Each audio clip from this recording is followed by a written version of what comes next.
Assalamualaikum dan selamat tengah hari, ladies and gentlemen. Welcome and selamat datang to AicQoL Penang, AicQoL2022 Penang, and the ABRA International Conference on Environment-Behaviour Studies.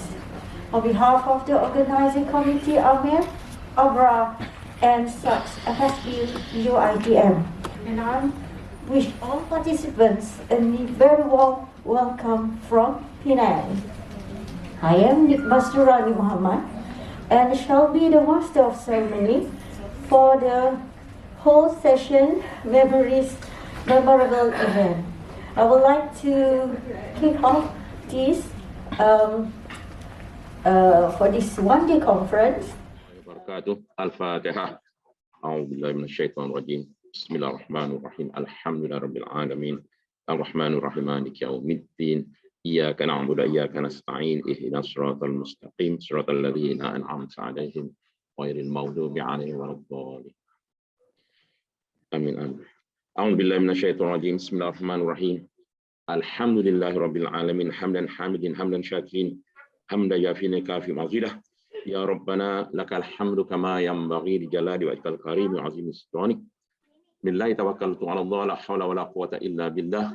Bismillahilladzi la yadurru ma'a ismihi syai'un fil ardi wala fis samaa'i wa samiul 'alim. Ya Allah, ya Tuhan kami, segala puji hanya bagimu ya Allah, Tuhan semesta alam. Padamu kami berserah dan kepadamu jualah kami memohon perlindungan.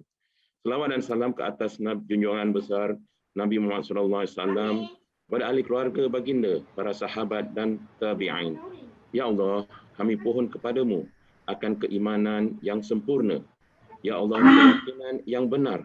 Ya Allah, ilmu yang berguna, hati yang khusyuk, lidah yang sentiasa berzikir kepadamu ya Allah. Limpahkanlah dan kurniakanlah kepada kami rezeki yang halal yang diberkati. Engkau lapangkanlah hati kami, kau satukanlah hati-hati kami. Kau berkatilah perhimpunan kami pada hari ini ya Allah.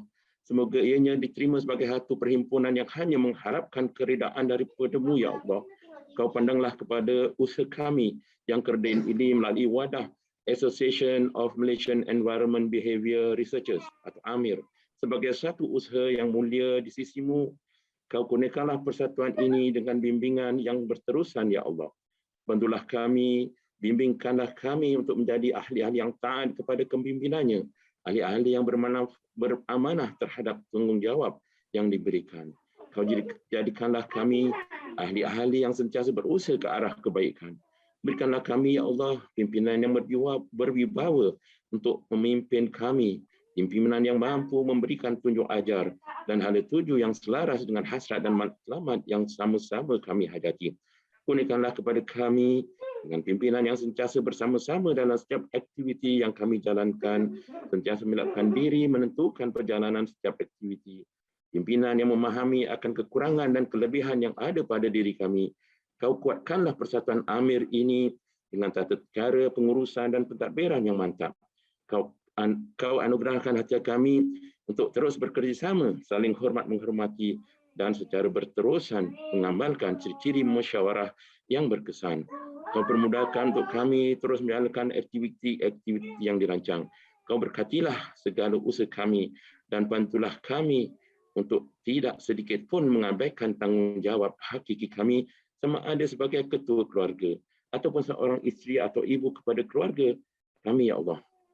Kau padamkanlah dari hati-hati kami sifat-sifat yang tidak engkau restui ya Allah. Tanamkanlah di lubuk hati-hati kami dengan sifat-sifat kasih sayang, bantu-membantu dan bertoleransi. Sesungguhnya hanya kepada engkau kami berserah dan hanya kepada engkau julah kami memohon perlindungan. Ya Allah ya Tuhan kami, angkatlah wabak COVID ini daripada kami semuanya ya Allah. Kurniakanlah kesembuhan pada saudara-saudara kami, sahabat-sahabat kami yang kini diuji dengan wabak ini ya Allah. Dengan nama Tuhan yang bersifat Ar-Rahman, hilangkanlah segala ketakutan dan kemudaratan sama ada di bumi, di langit, di daratan dan juga di lautan. Engkau pendengar segala doa permintaan hamba-Mu dengan rahmat-Mu yang bertautan. Allahumma ighfir lahu warhamhu wa'afihi wa'afhu. Rabbana atina fid dunya hasanah wa fil akhirati hasanah wa qina azabannar. وادخلنا الجنة أبرار يا عزيز جوفر يا رب العالمين. وصلى الله على محمد وعلى آله وصحبه وبارك وسلم والحمد لله رب العالمين. تقبل الله منكم. With a welcoming speech from the conference chair, Prof. Dr. Muhammad Yusuf Abbas, who is also the president of AMER and ABRA, and Head Center for Environment-Behaviour Studies, Faculty of Architecture, Planning and Surveying, UITM Malaysia. A round of applause to Prof. Yusuf. First of all, thank you very much for all those who managed to come here physically. And as I mentioned earlier, the 3 participants yang cannot make it and one lost the father. So we are actually in not an easy time to organize. Okay, tapi ada tahu lah, we feel conference is more than just presenting papers and publishing papers. The conference is more of networking, and it has to be physically be in attendance.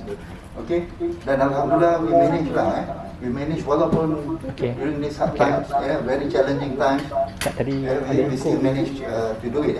And for the record, so far I'm not sure whether other organizations are doing it.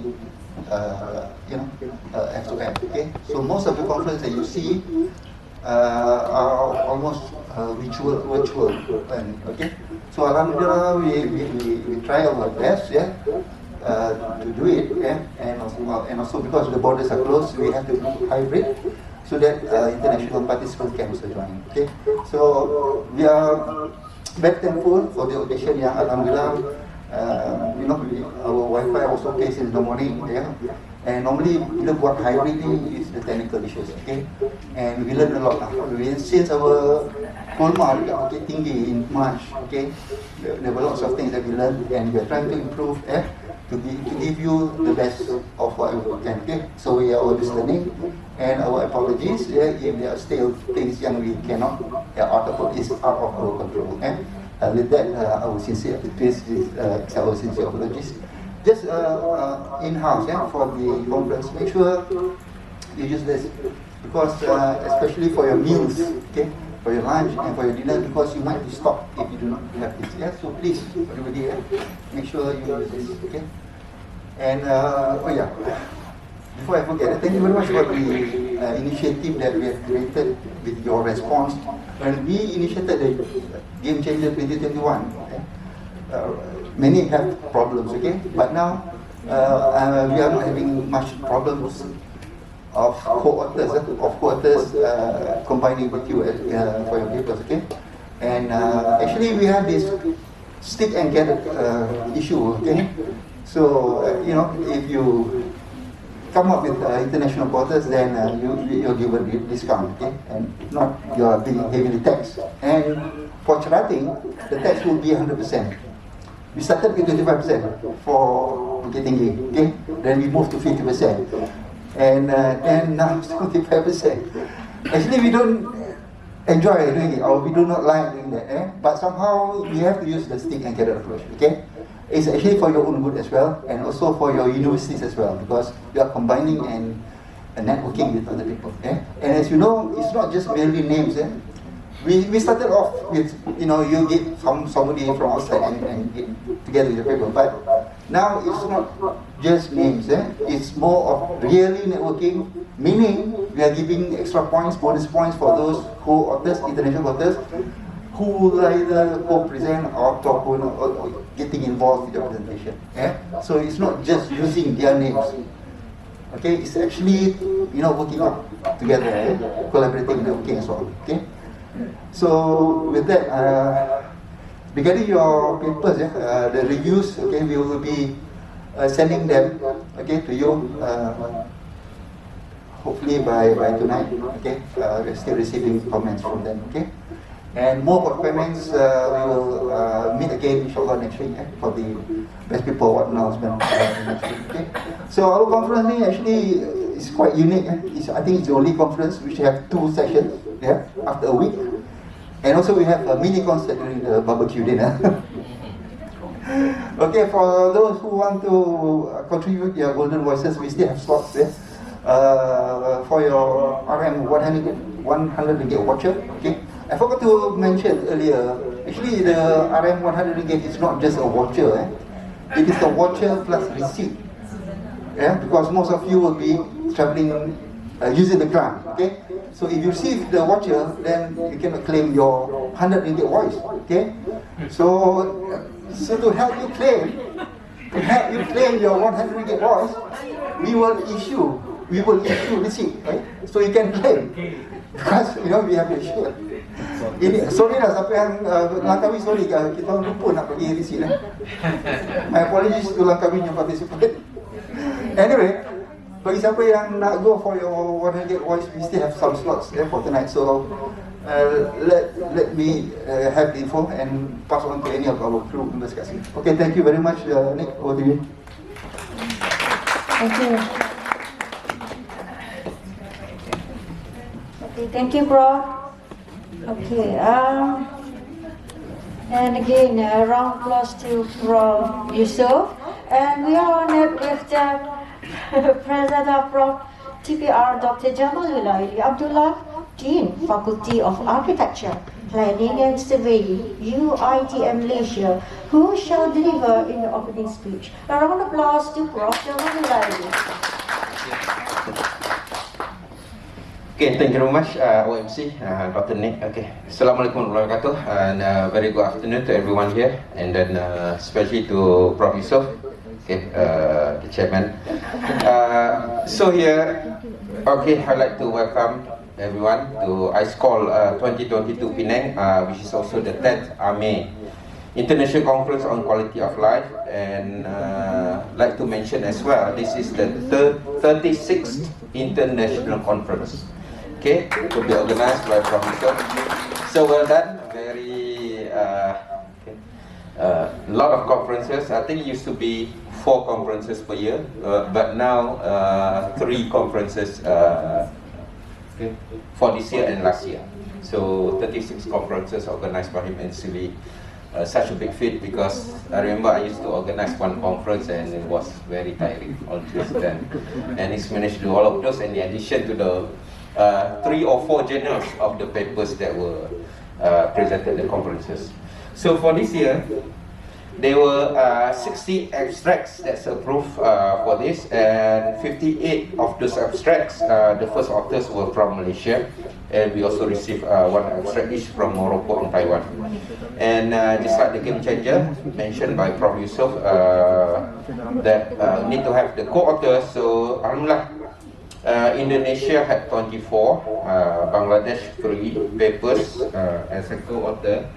China, Egypt, Nigeria, Saudi Arabia, South Korea, and UAE, 2 papers each, 2 papers that have all of these co-authors.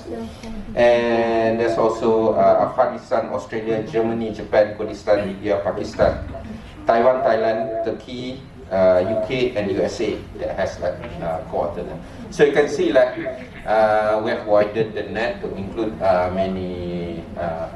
many participants, because I remember last time when we went to London, okay, our conference there, and then turned out that all the papers were like from UITM from Malaysia basically. But now the list of countries, at least as a co-authors, have increased tremendously, so congratulations to Prof. Yusuf.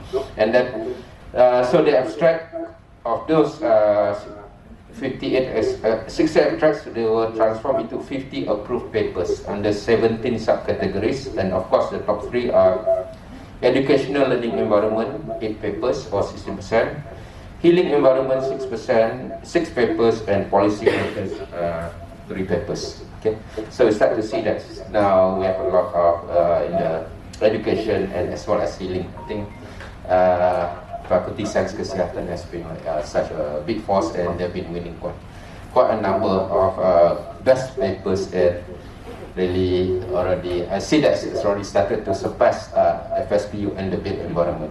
But then this is not just a built environment, it's environment behavior, and then with the subcategories. So congratulations to Prof. Yusuf and the team. Okay, he works very hard for this. I know like he will come to the office and stay there maybe until 2 or 3 in the morning, really, almost daily, making sure that the conferences run as smoothly as possible. And to all the participants, okay, thank you very much for your participation. Now we've got a number, physical, and I know this year we are supposed to go overseas, but because the border is still not open. Inshallah, next time, I think the plan, the next one, there's will be done in Cherating, Holiday Villa Cherating, 27 till 28 July. But inshallah, at end of the year, the plan by Prof is to take us to Marrakesh, so hopefully by then, all this travel restriction will be reduced considerably. Even like my kid was supposed to fly to Nepal tomorrow, so I'm not sure whether they'll be able to do that or not. Tapi insyaAllah we'll have more of this international conferences physically overseas. So with that, I'd like to thank all of you for your participation and then the presentation, and especially to Prof Yusof and the team, for successfully conducting for this year's AMER International Conference on Quality of Life. Okay, thank you very much. Thank you very much. Okay, thank you so much, Prof. Jamal Laili, advisor for the conference. Okay, now we proceed with our proper conference. We will have a break. It's supposed to be at 10 o'clock, but we are running late. So have a quick coffee break outside. This will be room 1 platform, Zoom platform. Yeah. For participants who are in room 1, stay here. Virtually stay here. Okay. For room 2 will be Sayang 3, Sayang 3 will be Gmeet. Yeah, we are doing this because we just want to make sure that you are in your proper rooms, especially for the virtual audience. If you are in room 1, please remain in this link. Okay. Thank you very much, Professor Heng. Are you around? I see Professor Heng is already there, and I think I saw Dr. May from Australia. Dr. May? Sorry, we are running slightly late. That's okay. That's okay. Oh, hello, Yusuf. Hi. How are you? Yes, fine. Thank you very much. I'm sorry we are running slightly late. We are just going to have a coffee break for 10 minutes, and then we will start off. Okay, so you remain there and you remain here. This is platform room 1. Yeah, Zoom. But you will send me the link. Are you there? I thought I saw Dr. May. Yeah, you will send me the link for room 2. Oh, hi. Dr. May, thank you very much from Sydney, is it? Adelaide, South Australia, Adelaide. Okay, thank you very much, but very sorry we are running slightly late. Have yourself a cup of coffee for 10 minutes and we'll come back. So, Dr. May, we will send you another link for room 2. Right? Yes, please. So, yes, please. Right. Okay. We hope that no technical breakdown and so on. So please rush for your coffee and then back to your room. Yeah. And room 2 is quite limited. The names actually the seats meant for 10. Yeah. If you cannot find your seat there, for the non-presenters in room 2, which is scheduled for the later time, please please be in room 1. Okay. So let's go for your coffee.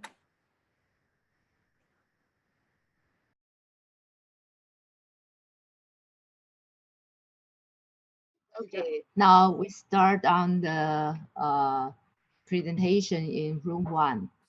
I'm the professor in the Department of Architecture in Cheng Kung University in Taiwan.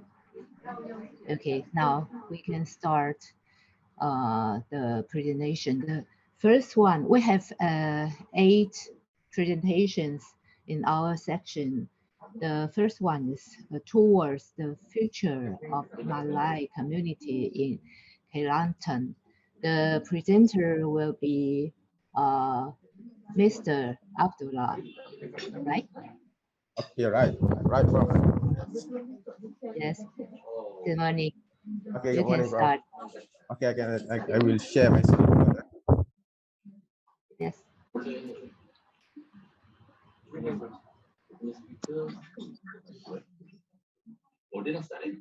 Can you see my screen?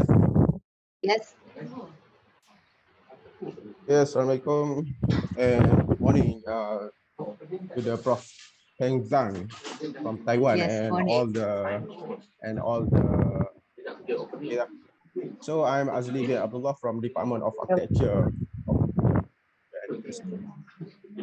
and together with the co-authors Julai Wahid from Department of Architecture at UNIMAS and also the Kadim Fatil Khalil from the College of Engineering University of Pakistan and also the Budia from the College of Art and Design Ajman University, the UAE, will be presented that title towards the future of the Malay community in Kelantan.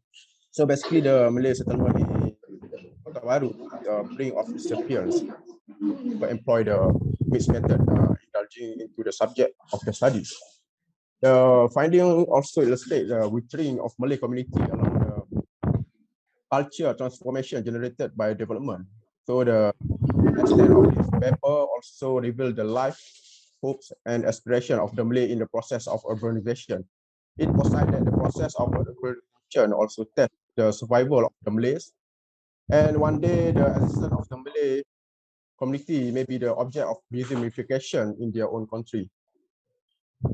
So for the introduction, through the year, the man had explored the earth surface, create a various settlements from a simple shelter of temporary shade to be a more permanent residential of a different characters. However, after the Industrial Revolution in 18th centuries, the evolution of human settlement has changed dramatically. This change were brought about by the new technology in the history of the mankind. So the technology is transportation together with other intention benefit mankind and it helps to change the pattern of the settlement itself. So this is a different phase of human settlement.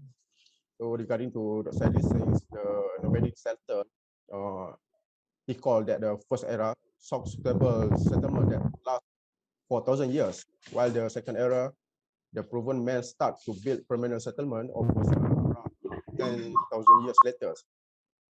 So to this point, the dimension and shape did not change. However, but the environmental condition had affected us in the magnitudes causing the conflict between the land, sea, air that led to an imbalance for the flora and fauna. And then after that, this change became the eerie scenes in some part of the world.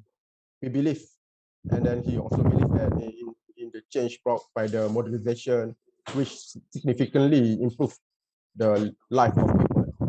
Throughout this process, the implication to the earth were not realized and were unknown to the early struggle for the survival. And then after that, we didn't. This is some of the theories from the scientists. So this is from the Danapolis, Metropolis, and then after that, for the Ecumenopolis. So they say the settlement will be expand due to the population explosion in 1100s. Okay, this one, the Industrial Revolution also ushered the modern era in the human settlement that also coined by the Levi-Strauss in 1961. Say that the complex organism referring to the city evolved as its advantages according to the technology change, transformation, the rural and agrarian societies into urban communities through industrialized activities. Now and then, the impact of modernization and progress in the developing world resulting from the industrialization threaten to overwhelm our capital cities today that evolve through capitalism and democracy inherited.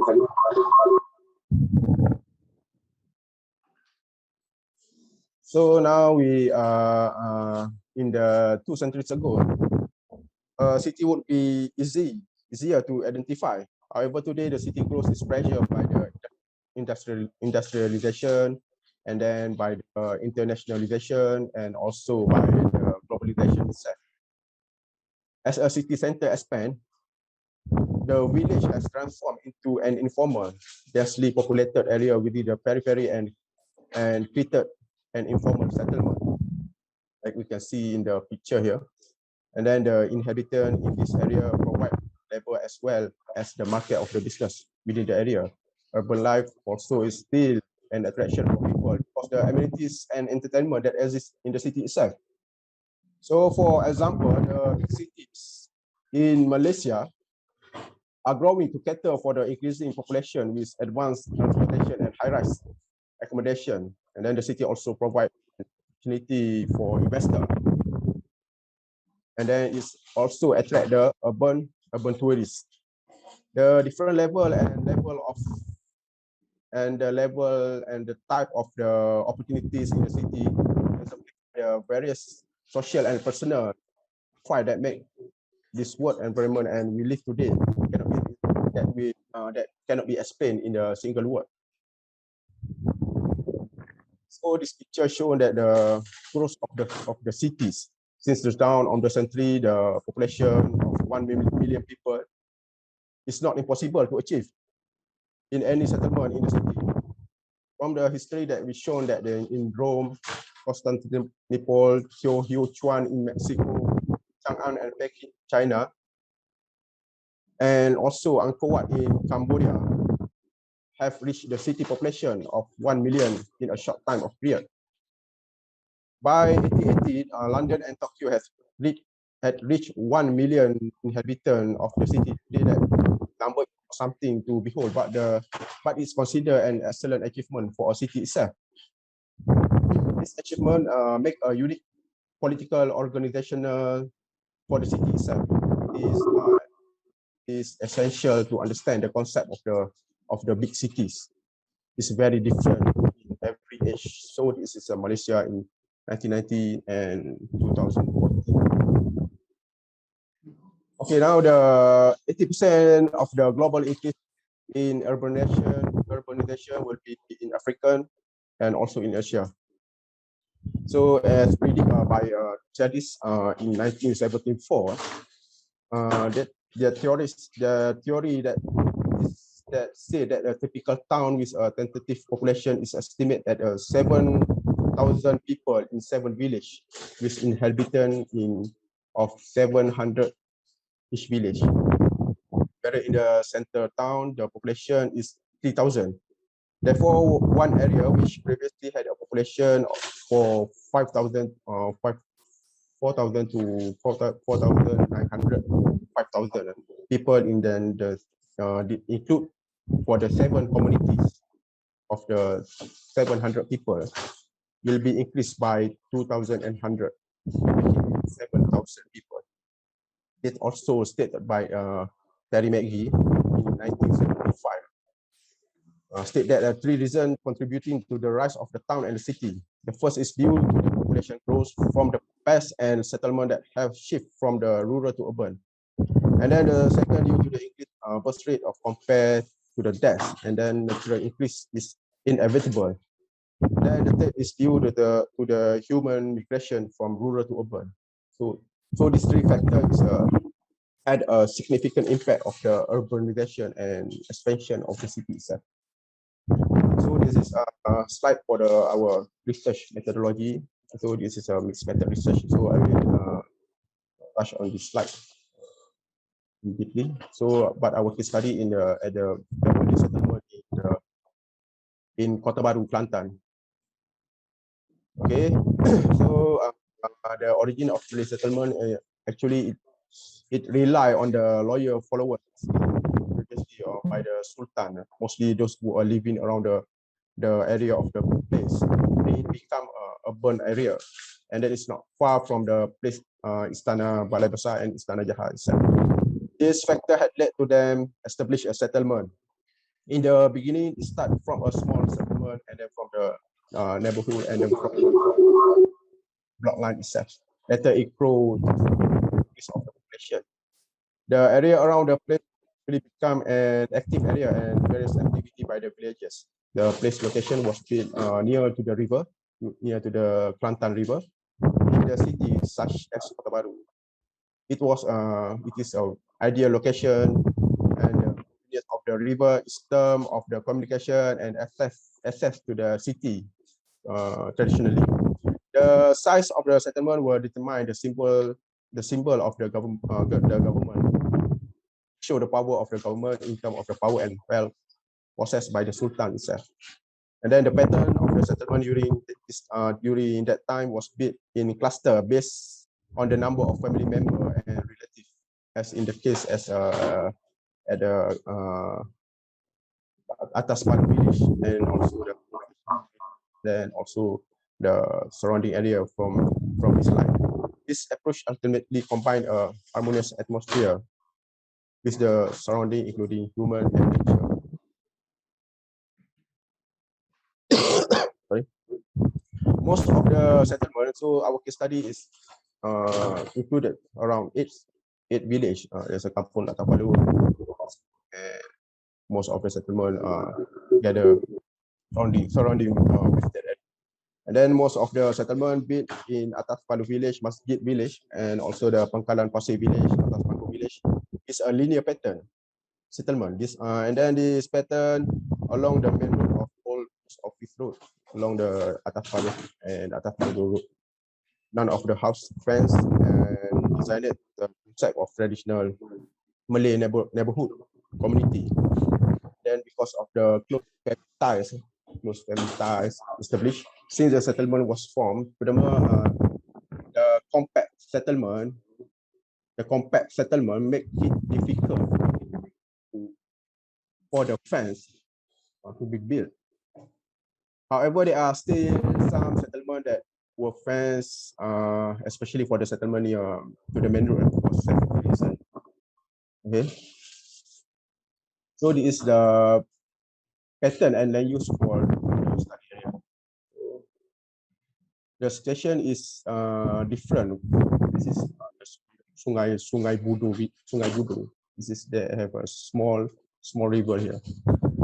The situation is different at the Sungai Budu River. The settlement pattern found were mostly a scattered area here. And it is due to the TOL land status, temporary of land status. And the fringe of the Budu River was eroded before the flood wall was built. This is a flood wall here in this area. The flood wall was built in 2005 and had a massive impact on settlement around here. According to the respondent here, the existence of flood wall has prevented the flood every year. The situation have given relief the settlement on the village. That has led to more settlement in the Budu River, and then the increase of this settlement increase every year. And then most of the land used here is agricultural land. Here, a plot of land has more than one settlement, shown as in the figure 6. So in 2005, this is the beginning where the settlement pattern takes shape for the Masjid village and Atas Palu village, which stayed in 2005. The houses are built on state around Muhammadi Mosque here, around the Muhammadi Mosque here. And Atas Palu village, it is custom of the local resident to build their house near to the Sultan Castle. And then in 2010, the flood wall, this is the red color here, was built in 2010. It aimed to prevent the flood. There have been new settlement here, but the number is quite small. And then after that, in 2015, the settlement in front of Masjid Muhammadi was destroyed. Destroyed here. Including Muslim village and Atas Palu village. Later in 2015, the site was converted into the 160 unit residential development here. And then the emergence of safety from the flood create many new settlements around the area. from 2015 to 2019, there has been a significant change along the river. Residents had begun to build a new settlement while others have renovated their home to meet the needs of their growing family members. The flood mitigation project is not only the defense against the Mr. Abdullah, you have Yes. still a few minutes. You 2 minutes. have come to conclusion. Okay. For the conclusion, what is the future for the Malay community in Kelantan? So the local culture features represent the landscape, significantly the settlement. The case study of Kampung Atas Palu, old post office land and a few villages along the river fringe was withered by the flood, enrichment of urbanization and displacement of settlement status. This case study are just an example to represent the state of the demise of the Malay settlement all over Malaysia. The fast pace of urbanization and the modern living in the different and the affluent society have a strong impact on the neighborhood and leads to the break on the urban ethnic. And then the urbanization in Malaysia was historically dictated by a colonial rule, which is social and economic activities and urban population dominated by most of the Chinese and Indian ethnic. So urban space is already divided by ethnicity, and then it withheld the opinion by the Jahi in 2016 that the function of the development itself is such an event and sustain society, ethnic and moral. Then it will be sustainable. Then development that enhance community dignity is socially sustainable. The purpose of seeking social sustainability is to make the event more humane or to explore the soul that make it. So I think that's all for me. It was my Okay. Thank you. Thank you for your presentation. Thank you, Prof. Engineer Dr. Heng Zhang. Thank you. Okay. Now, is there any question or reaction from this presentation? We have 1 minute.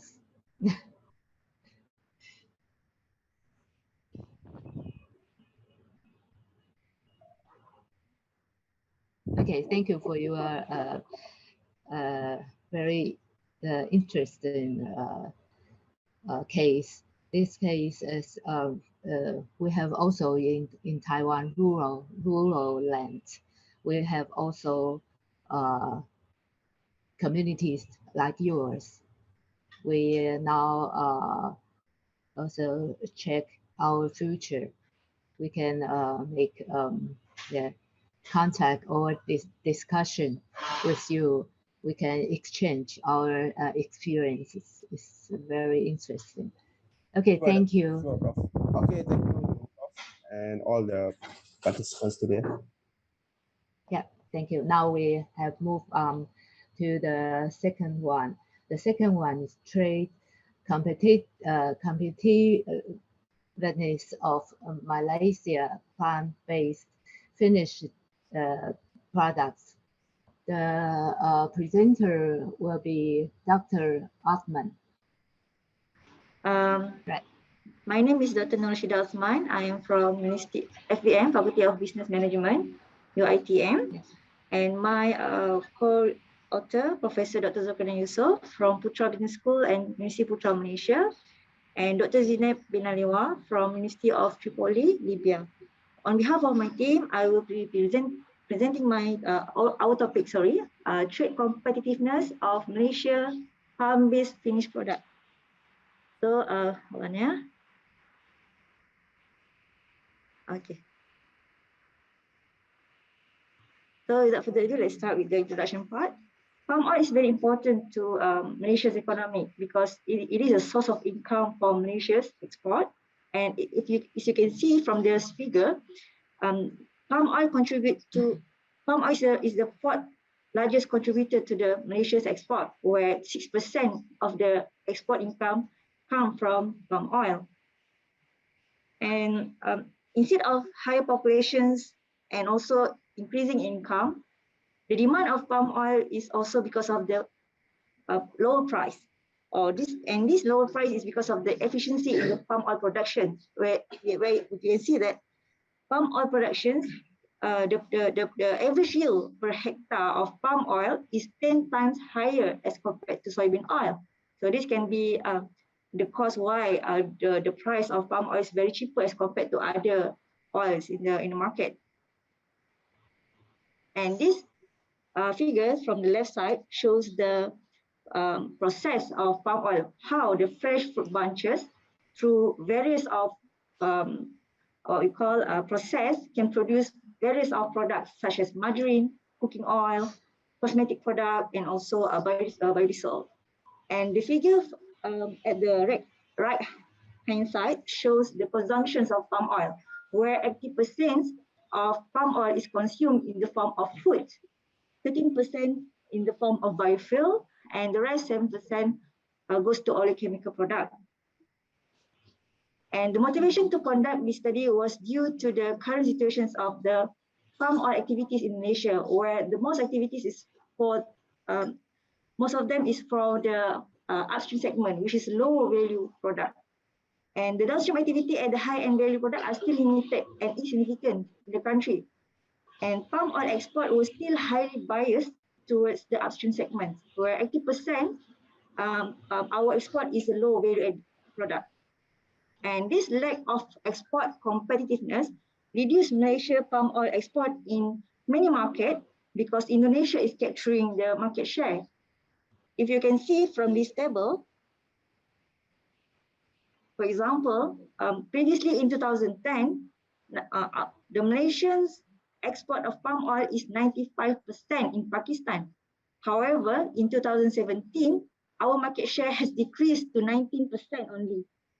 As compared to Indonesia, in 2010, the market share in Pakistan is only 3%. However, in 2017, their market share has increased to 80% in Pakistan. So we have lost our market share in few countries actually. And if you can see the figures at the right hand side, this shows the types of export for palm oil product. The red one is the high value product, and the blue is the low value added product. And we can see that the gap is quite larger for Malaysia. However, the trend is decreasing and the gap is decreased. As compared to Indonesia, at the bottom one is Indonesia export.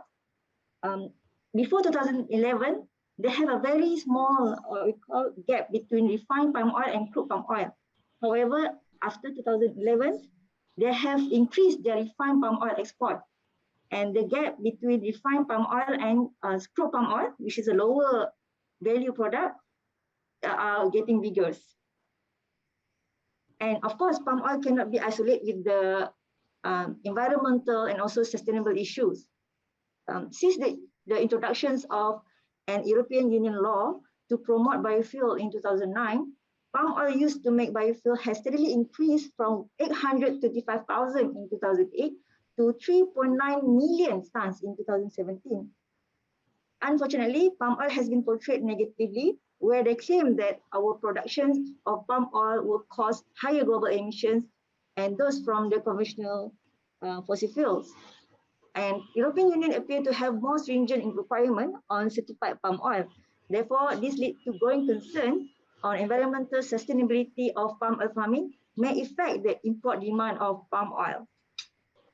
And therefore, this objective of this research is to assess Malaysia trade competitiveness in palm-based finished product, where the value is higher as compared to crude palm oil.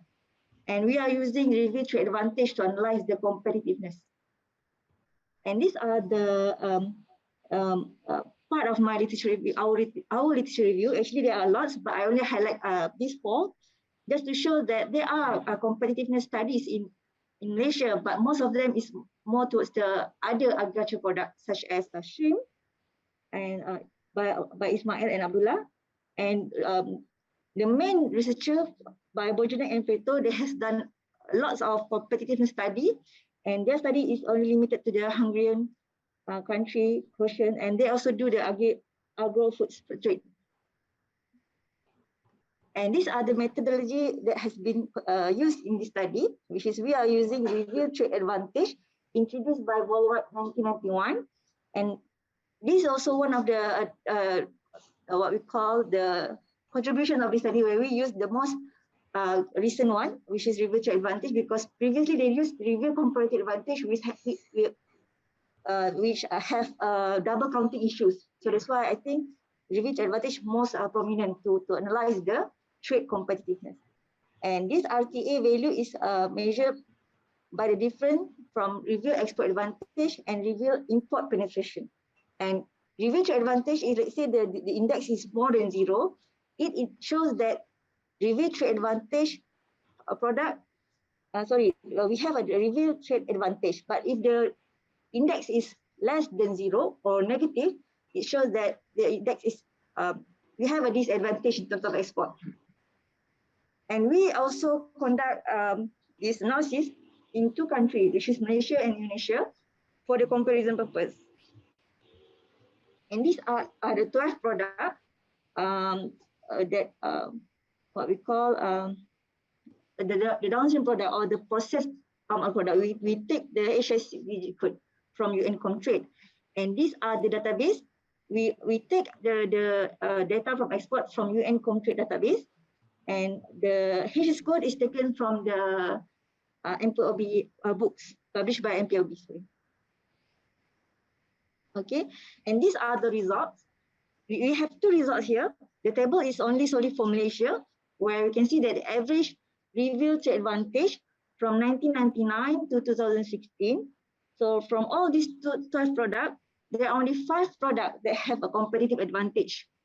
As the rest have a competitive disadvantage. And the figures at the right-hand side shows the comparison between Malaysia and also Indonesia. So what we can see here is obvious, shows that the reveal trade advantage for palm-based finished product in Malaysia, the trend is decreasing as compared to Indonesia. The reveal trade advantage for palm-based finished product is constant, except for 2004, where it shows the decreasing trend. So these studies have 4 recommendations, but due to the time limitation, I only highlight 2. So number 1 is to enlarge the scale of integrated facilities. This can be achieved through targeted capacity expansion in key market and investing in opportunity that strengthen and also complemented towards Malaysia prospect market for palm oil downstream products. And second is to accelerate the downstream sector. The industry players should integrate their resource and expand their investment into the high value added downstream product, such as food applications, biodiesel, pharmaceutical, and also nutraceutical. To conclude, the Malaysian government must promote the downstream palm oil business, which focus on high value added product. And to maintain the competitiveness of palm oil downstream, Malaysia must make a proper decision to ensure that palm oil development in the country is within the bound of sustainable development and that can minimize the environmental degradation. So that's all for me. Thank you, everyone.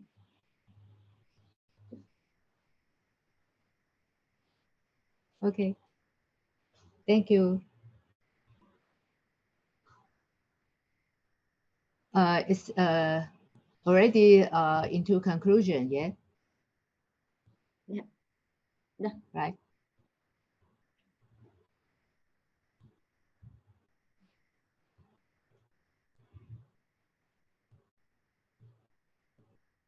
And your conclusion is finished or not? Dah. Ada soalan?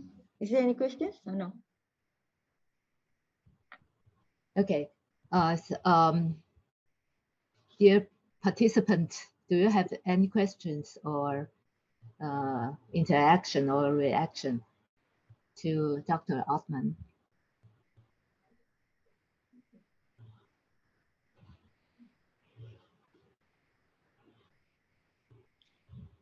It's coconut oil, not palm oil. No?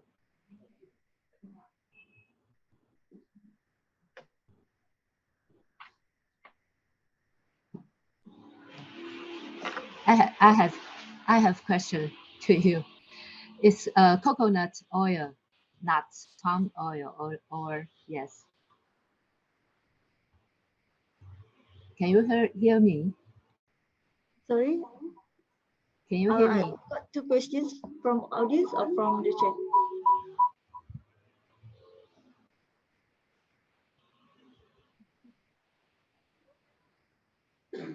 Sorry, I don't hear. Okay. Okay, Prof. What are the questions?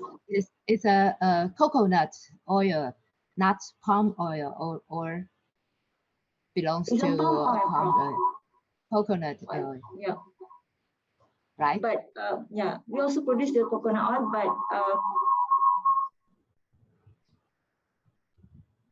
but the main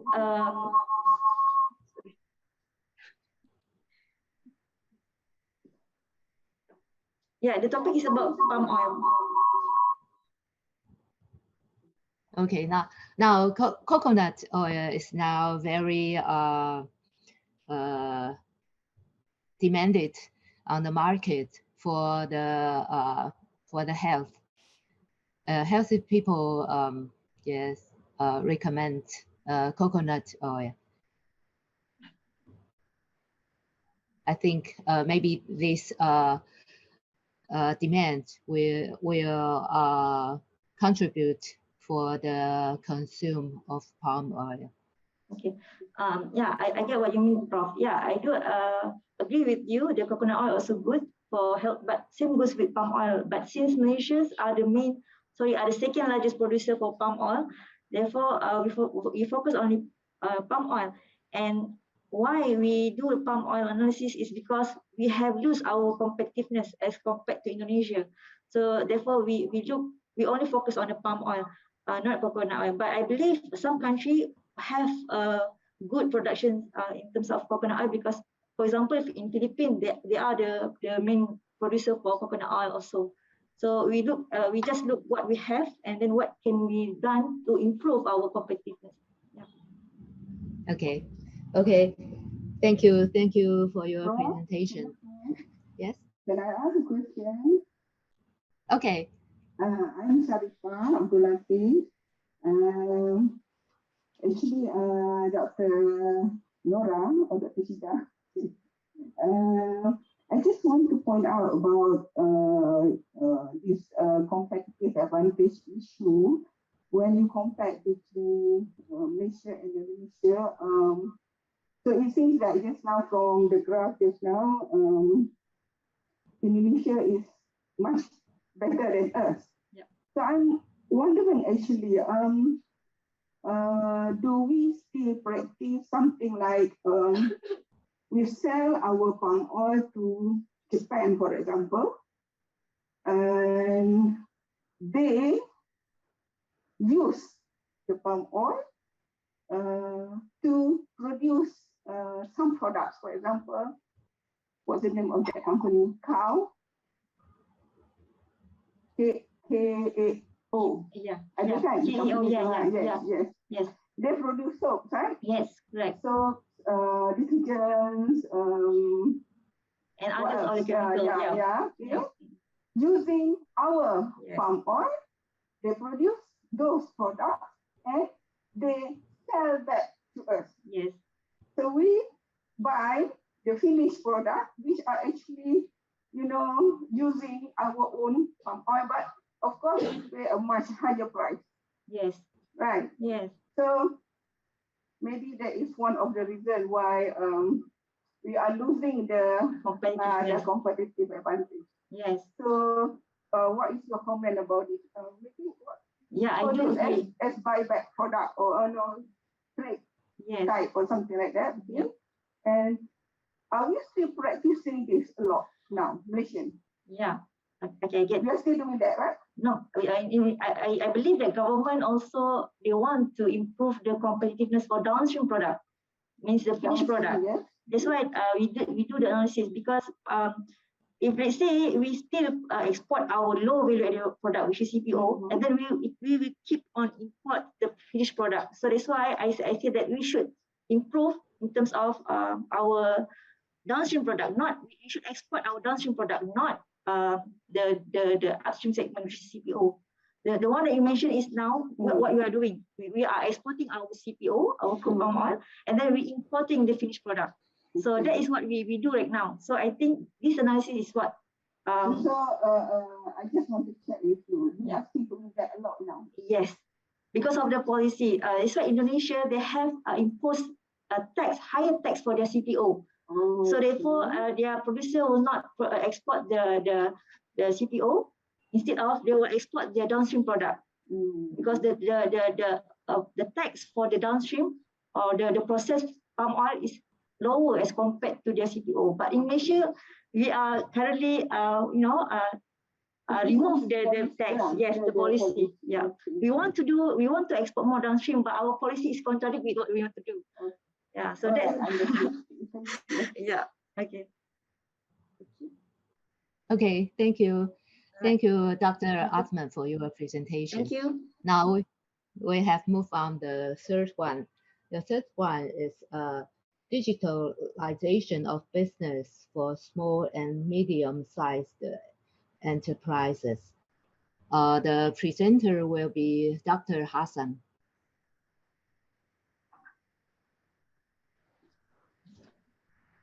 Assalamualaikum, very good morning everyone. My name is Murada binti Abu Hassan. Today I will present my research title, Digitalization for Small Business for the Small and Medium-Sized Enterprise. Digitalization for business. Basically, in this title, I aspire to explore the importance of digitalization for the SME. I would like to look into the connection between the digitalization strategies and the impact for the SME performance. Right? So this is basically this is the outline for my today's presentation. We start by looking into the article published in 2021-2022. Like we can see here, according to the World Bank, Malaysia SME still lack in the digital adoption. Right, as we can see in the post-pandemic growth, it is now we are finding the method, right, in order to address the barriers for the business digital transformation. Right? As we can see, the government also provide the financial and also the advisory help, assistance for the SME by allocating 200 million ringgit to help the SME to transform their business operations. Okay, we start with the introduction. Why SME? Why SME? Because in Malaysia, the SME is the primary generator for the economic growth. Right? As we are now in the era of digital economy, SME need to transform their business by adopting with the internet or ICT. Right? However, here we're looking into the current scenario from the EIE 2021. We can see that in Malaysia, we still have the lack of the technology adoption among the SME. Then we have the awareness, right? The SMEs have the awareness on the importance of the technology, but adoption of technology still have lacking in terms of adoption of the technology. And we can see that according to the World Bank to 2021, stated that Malaysia is underperformed as compared to other ASEAN peers, for example, Thailand, Philippines, Vietnam, and Singapore, and we are in the stage of basic digitalization stage, right? So due to that, why we want to urge for the SME that it is very important to have digitalization in your business operations. By referring to the studies, scholars, digitalization can increase investors' confidence, right? Increase the market share, and from that, investors will be happy and invest to the firm. And also can reduce the cost of capital and directly increase the customer satisfaction and increase the firm performance, right? Okay.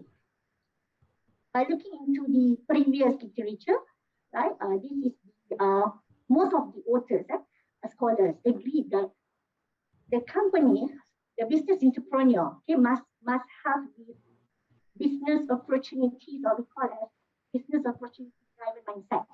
Right? They must grab these opportunities, right, in the era of pandemic by adopting this technology in order to sustain or survive, right, after the post-pandemic era. However, we can see here, according to MEDEX, digitalization have the positive impact right, with the business performance. However, right, Malaysian SMEs still not yet prepared. Right? Why? Because the cost of implementation and also the lack of understanding, right, among the, you can see, digital savvy among the employees, right, in the SME. Okay? Even though that is a reason, a valid reason for the SME to not adopting the technology as mentioned by Medak.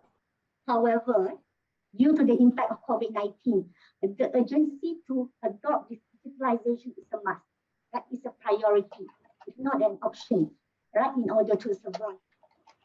After this, by looking into this finding, we can see that the weak economic and financial results, okay, if the company not transform their business strategies by having this adoption of the technology.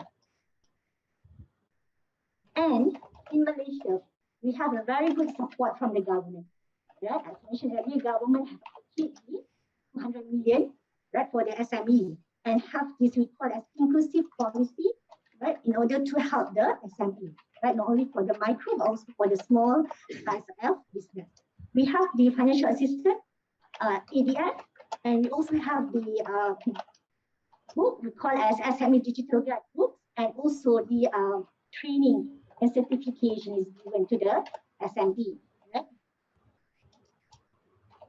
Theoretically, that one is practically, by looking to the theory of RBB, this very prominent theory in this sense, right? The company, right, must use their firm resources in order to develop the very good strategies, okay, to achieve their business goals or competitive advantage, right? So basically, when we talk about business strategy, one of the strategy is differentiation strategy. Okay? And part of it, we must have the transformational or digital transformational strategy. That is in line with RBB theory, stipulate, right? So that it is digital transformation strategy is the means for the company to achieve the competitive advantage. Okay, now we look into the data. Right, this is from Medak, Malaysian Digital Economy in Malaysia. We can see that the investment of the SME, right, in information technology and also the market capitalization. I tried to transform the data to the diagram. But we can see here from the data, okay, the investment in ICT directly increase the market. Here, market capitalization is referring to the shares of the company, right? So it's actually proof when you invest in the ICT, your market cap also can increase. This one is from year 2010 to 2018, right? 8 years data. You see the pattern is same, right? The trend is similar, right? So it's positive relationship. You can see directly proved by the statistical analysis, linear regression analysis. From the equation, that we can see that investment in technology will increase the market capitalization, right? So the finding also support the idea, right? So that we look into the implications. So from the data, from the literature that we have presented now, we can see that IT capability is the main driver for the company to survive, right? Otherwise, company cannot succeed. Okay, so the SME need to use this opportunity, right, by adopting the ICT in order to sustain in the business and also can compete with the other, and also can increase the economic growth, especially in our country. Okay, we have the limitation, right, that will lead to the future research recommendation. We can see here the data we use is only for the Malaysia, and the scope is we are looking into the digitalization and the performance, and we are using the quantitative study. Right, the data is from the Medak. Right, from that we try to look into the trend. Right, so from that we can make a suggestion for the future research. The future researcher, right, can look into the country comparative study, not only in Malaysia but also can look into the other countries, whether the similar pattern is there, right? And also can look into the other sector, such as the financial resources. It could be the mediating factor, right, that can enhance, right, the firm or influence the firm to adopt the ICT. Right? Financial resources can be the debt of equity approach, right, and so forth. Okay? So for the conclusion, I can say that digital first is the primary issues or agenda for the SME in order to survive after or post-pandemic growth. Otherwise, the company cannot succeed. Malaysia SME must use this digital economy, must adapt with the ICT technology, must be prepared to adopt the ICT and invest in the ICT to sustain in the business. Right? And the policymaker also should develop a policy that is inclusive to all of the SME, small, medium, and micro business. And the entrepreneur also start to change the mindset from the old method to the new one, which is digital transformation adoption. Right? With that, in order to introduce overall performance of business. Okay, with that, I end my presentation. Thank you. Okay, thank you. Now, dear participants, do you have any questions or interaction or reaction to Dr. Hassan? Sorry again. I just want to ask you. Yes. For the data now, what university is the participant or something, what to get the question that you have here? Yeah, I'm doing the linear regression. Linear regression, yes. What software? It's very simple. I'm using the SPSS to run the data. Oh, okay. So my IB is investment technology, and my DB is the market capitalization. This is referring to the performance. Yeah, because we did not show okay. Thank you. Welcome. Thank you, Doctor, for the question. Okay, now we thank you, Dr. Hassan. Now we move on the next one. Thank you, Prof. Thank you. The fourth. Noise and cognitive performance in developing RAN using functional MRI, a scoping review protocol. Assalamualaikum and a very good morning to our chairperson. Good morning. Prof. Tang, right, and to all the audiences. So my name is Farah Naz. Okay, I will be presenting on the topic noise and cognitive performance in developing brain using a functional MRI. So this is a scoping review protocol. So this is not a full scoping review, but this is a protocol that will be used as a guide when performing or preparing the scoping review. All right, so the benefit is that we try to map an evidence when we perform the scoping review, which we adhere to the AXE and O'Malley scoping review methodology. The finding will be a well-structured mapping of evidences, and this scoping review will be made public through conferences and journal publication.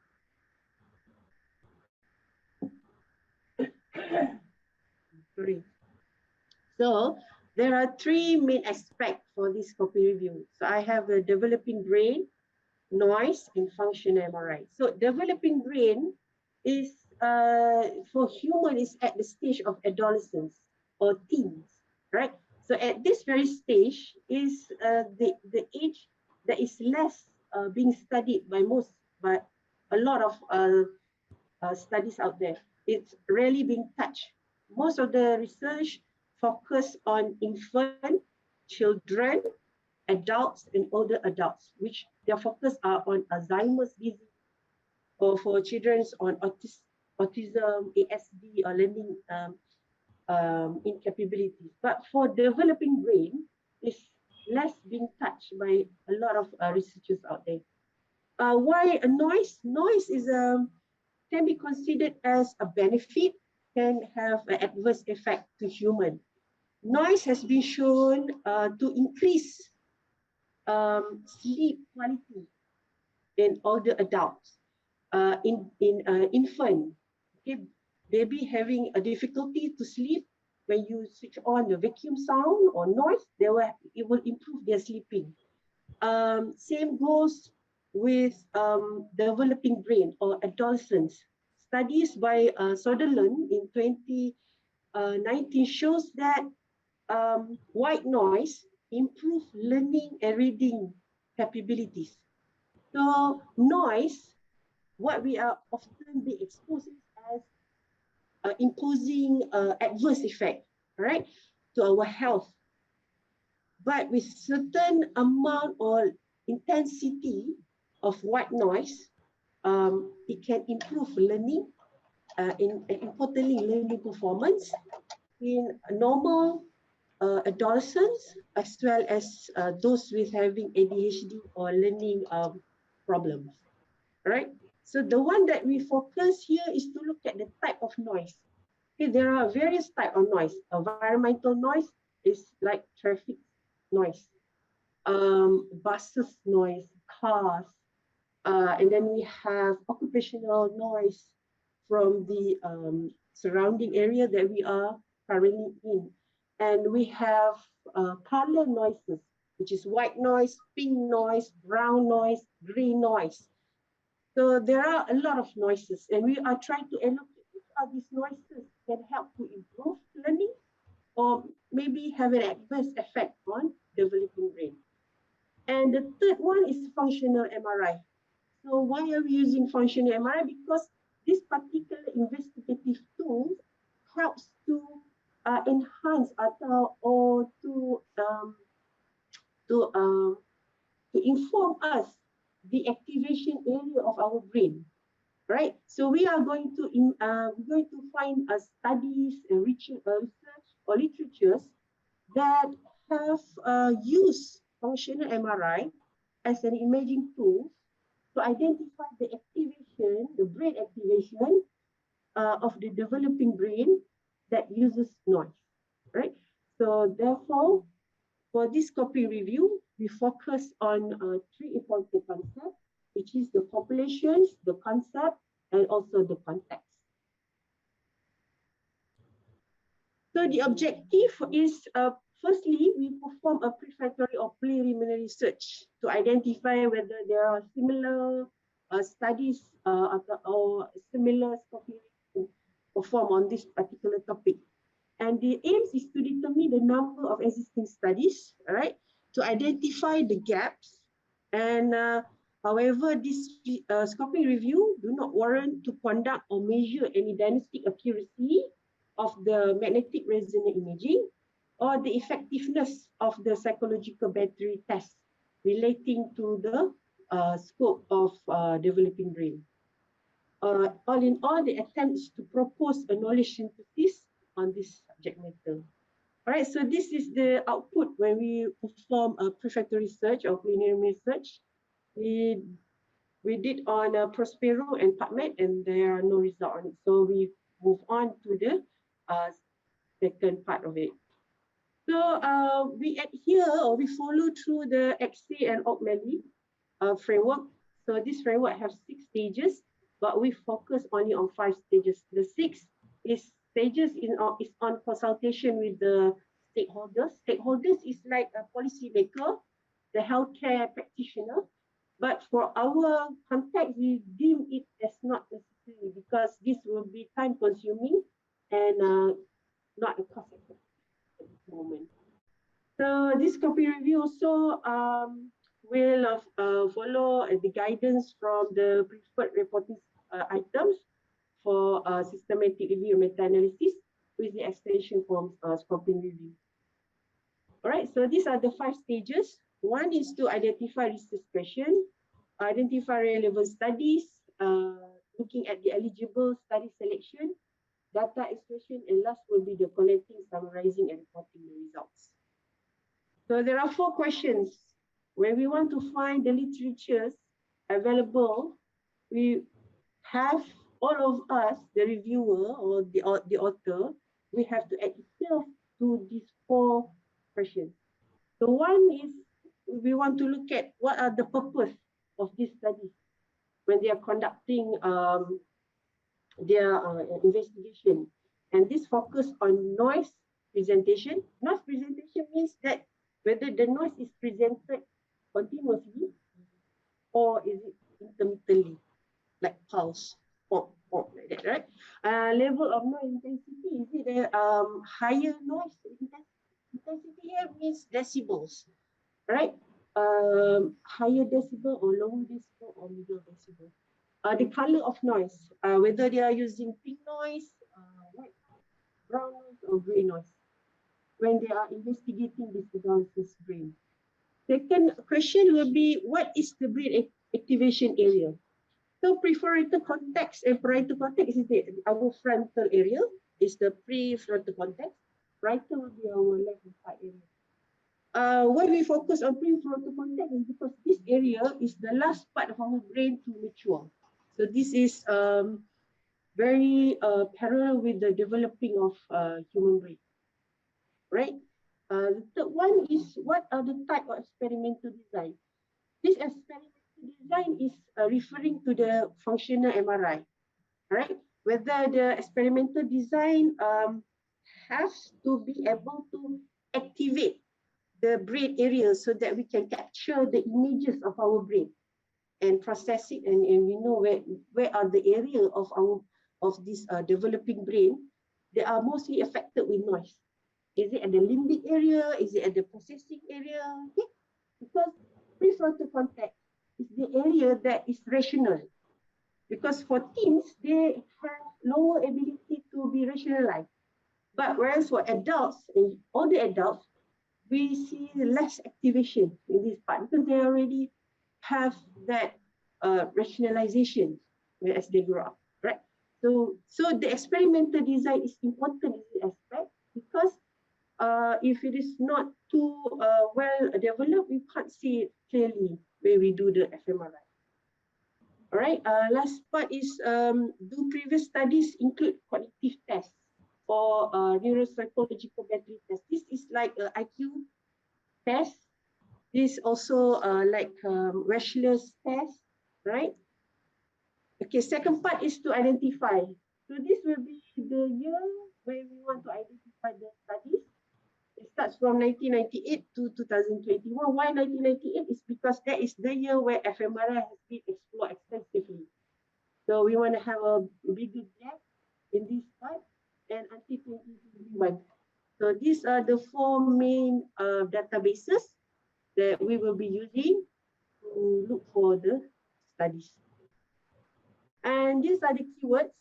So we are going to use numbers of keywords based on this concept. Okay, so working memory is added here because working memory is the one that we can assess or identify the learning performance, right? So this will be the added from the existing one.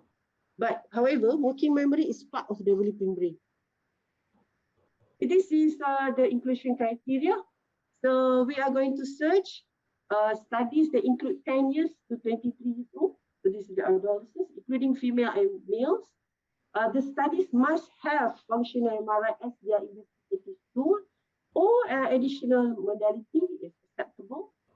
We include analytical study, meta-analysis, systematic review, or literature review, and also thesis abstract. So the stage 3 is study selection, right?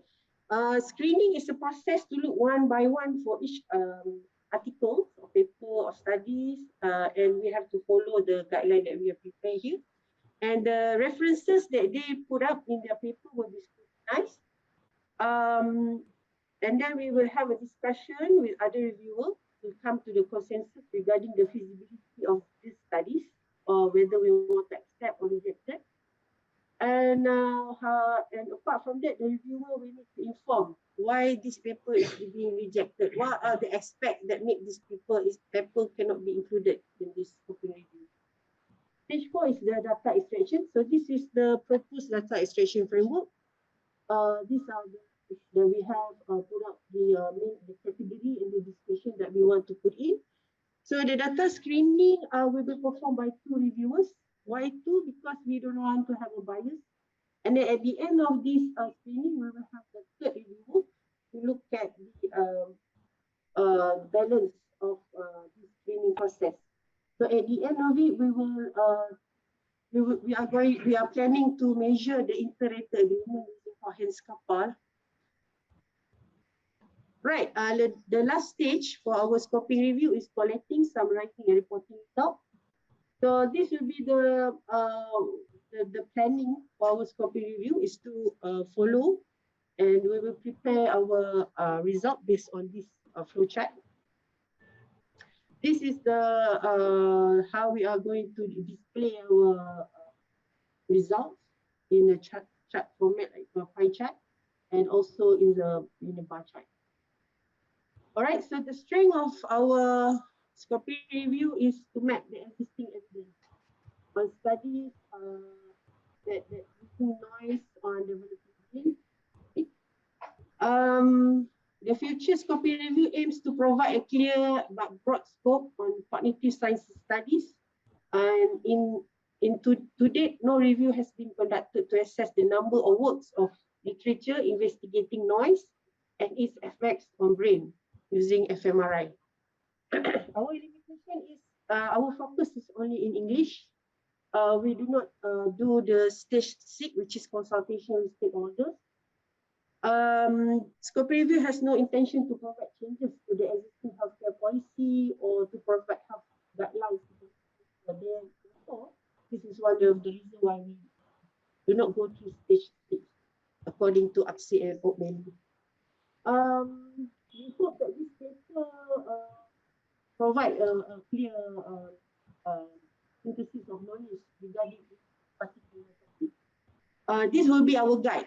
The protocol will be our guide to conduct this full scoping review. And apart from that, is as if like we have booked that particular topic to be our scoping review. The scoping review might take 3 months, 6 months, or maybe a year. Therefore, we want to ensure other researchers that this particular topic is being conducted and is underway, right? And therefore, we alert other researchers or stakeholders to conduct a different scope of literature in the context of AMER. Data collection and material synthesizing will be conducted using public online databases. So there is no ethical approval required. Why we concerned about ethical is because this data, most of these studies using human, but our scoping review, we don't use human, but we use numbers of literature. So there's no necessity to have ethical approval. However, there is a study relating to this scoping review but already acquired the ethical approval. So as a conclusions, our aim is to identify and summarize a collection of literature to produce a mapping of evidence, to clearly understand the research and literature gaps in studies relating to noise affecting the developing brain using fMRI. This protocol will be cited and included in the paper to increase the awareness that a protocol initially guided this review. With that, I want to thank you to UITM, UKM, and the Ministry of Higher Education. Thank you. Okay, thank you for your presentation. Now,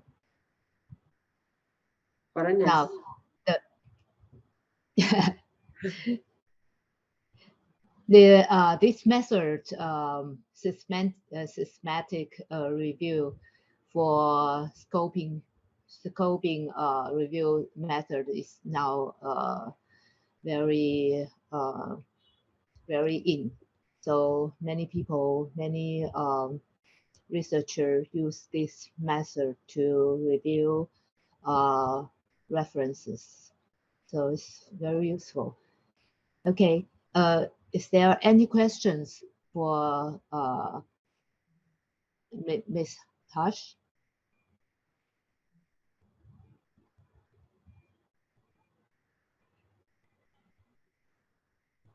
Or questions for the method I think the method is very interesting for the people to review papers.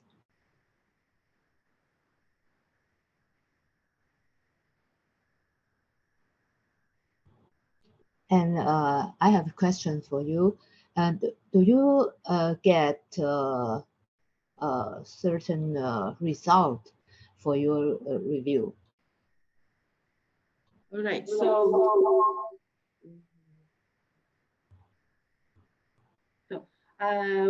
when we did a prefatory preliminary research, we did come up with results. The numbers are not as much as we expected because,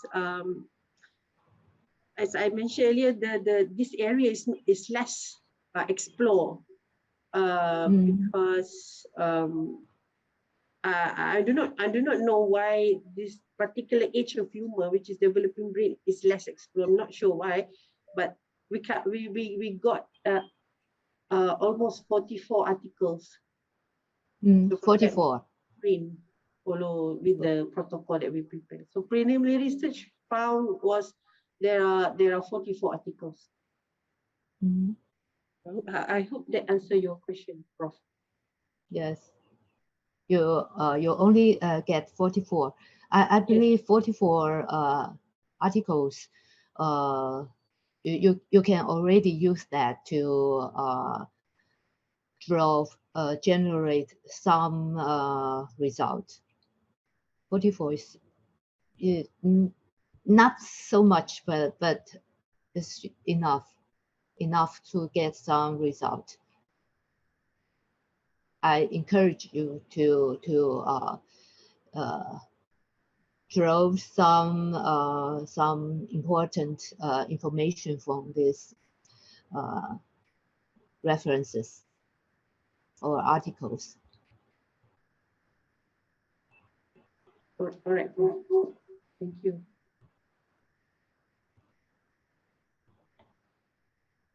Is there any questions for Mrs. Hush?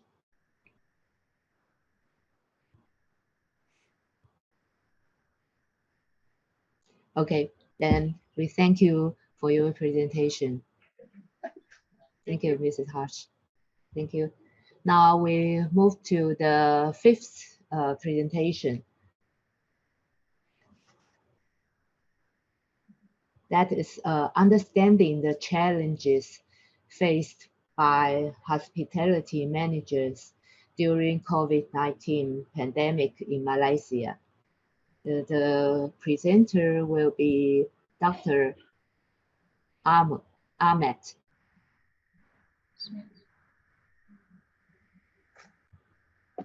Hello. Can I start? Hello, Dr. Ahmed. You can start your presentation. Okay, thank you. Assalamualaikum and a very good afternoon, ladies and gentlemen. My name is Nur Hidayah from Universiti Teknologi MARA, Penang. Today, I will share part of our findings from our research project. The full paper that we submitted to this conference entitled Understanding the Challenges Faced by Hospitality Managers During COVID-19 Pandemic in Malaysia. Before I explain further, we would like to acknowledge Universiti Teknologi MARA for supporting us through funding this research project under Let's Study COVID research grant. Here is the outline of my presentation. Without further ado, let's start with the introduction. The coronavirus or COVID-19 hit the world in December 2019. Since then, many industries, including hospitality, have been badly impacted by the pandemic. The other industry has experienced a dramatic decline in occupancy rates and the number of travelers, resulting in sales losses. During that time, we can see most hotels' financial situation are also negatively impacted. So that forced hospitality organization to whether take unpaid leave, get unpaid leave to their employees, also ask the employees to go for an early retirement. And even some employees will be retrenched by their employers. So during this time, we also can see how the industry encountered a catastrophic increase in layoff or temporarily employee leave. So employees were badly affected during the pandemic period, I mean the early phase of the pandemic. Although the impact of COVID-19 on restaurant industry not really severe as compared to the hotel industry, but in the United States, for example, at least 40% of the restaurants were closed and over 8 million restaurant workers were laid off. I think we can also see a similar impact in Malaysia hospitality business. However, limited studies are found on COVID-19 in hospitality, focusing on a Malaysian contextual setting. Therefore, our paper explored the challenges hospitality managers faced during the early phase of the COVID-19 pandemic in Malaysia. Moving on to the literature review. Since the pandemic began in Malaysia and also in the world, we can see the unprecedented COVID-19 pandemic has disastrously impacted various industries, including the hospitality. So the pandemic has also forced the hospitality industry to face tremendous challenges, including employment issues, revenues, business performance, as well as employees and customer safety. So the challenges continue to become more severe as this industry faced the highest unemployment rate in the history, including in Malaysia. During that time, we expected to see unemployment rate to reach about 30%, if not mistaken, in 2020 and 2021.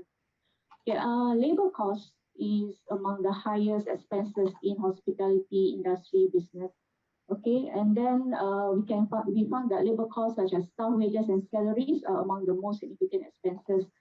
So that's why during that time, labor were badly affected because most of the businesses laid off or retrenched their employees because they tried to reduce the labor cost. Many well-known hotels, including in Malaysia, we can see example Plenitude Berhad. So they downsized their operation by temporarily close their branches that are not really profitable, and also they reduced the number of staff. In Malaysia, we can see the Malaysian government implemented various safety measures like restriction orders and also preventive measures such as full and partial lockdown, full face mask requirement, as well as travel restriction in Malaysia. Hospitality operation hours were cut down, and various standard operating procedures enforced by the Ministry of Health and also National Security Council in Malaysia that they need to follow during that time. So even SOP keep changing in 2021 and 2020. This situation resulted in a steep decrease in revenues and affected employment in the hospitality industry. The unemployment increased in 2020, and the situation was made worse when many people received less pay because the management decided to reduce the employee salary, the monthly employee salary, like 10% to 15%, depending on their position. And also during that time, we can see some employees were retrenched, laid off, and also unpaid leave. So it affects their monthly income. So that's why we can say that the quality of life of the employees were badly affected because of the pandemic. Many middle and top income groups will also fell into the low income group. Based on the Department of Statistics report in August 2021, at least 20% of M40 people fell into B40. The same goes to the T20, also fell to M40 group. In terms of the methodology, our study used semi-structured interview, qualitative semi-structured interviews, whereby we contacted and phone interview at least 12 hotels and restaurant managers. So the phone interviews were conducted in June and July 2020. So during that time, the country is in phase a conditional movement control order and also recovery movement control order, if I'm not mistaken.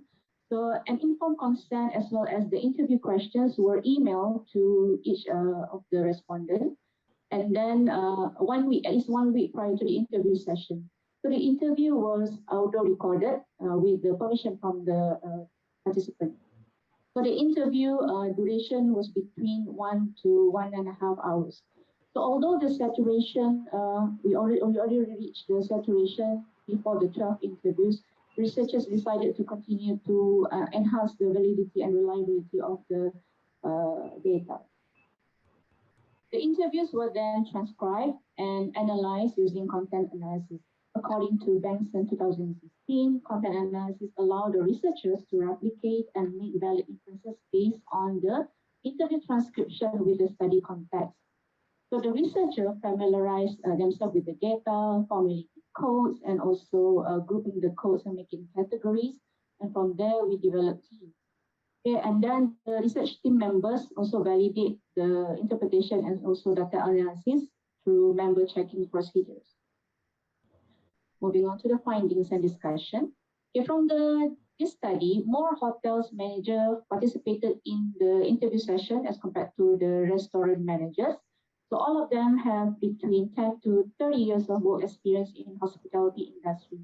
So from the interview session, we can see all of the respondents were aware of the movement control orders by the Malaysian government, and they actually implemented all the SOPs by the government. During that time, some hotels were temporarily closed in the early phase of the MCOs, and some were still open, okay, either because they are quarantine hotel or also they are operating restaurant. Okay, throughout the interview, we can see cost was the main concern because according to the managers, they still need to pay for labor costs, utilities, and other costs, even though they are not operating as usual. In addition to that, staff also was frequently mentioned throughout the interviews, reflecting that these hotel managers or these hospitality managers were actually concerned about their employee welfare because the COVID-19 has badly affected their employees' quality of life. Overall, we found 5 main themes from the interview data.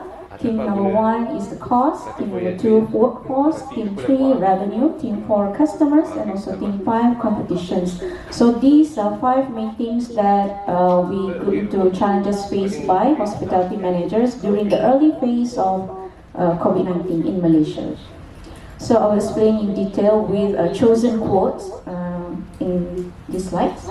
Okay, for theme number 1, cost including operational and labor cost was the main theme that emerged from the interview. So cost also the most frequent words mentioned by the interviewees. Okay, from there we can say hospitality managers were struggling to manage costs, including utilities and labor costs.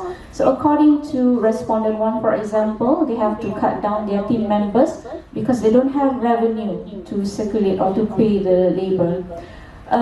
However, although we can say that they can make an easy strategy like cut down employees to cut down costs, but not all hotels agree with that because like for example respondent 4, they say that the company need to pay for voluntary separation scheme or VSS for their employees if they want to cut down team members, so that's going to be costly for the management.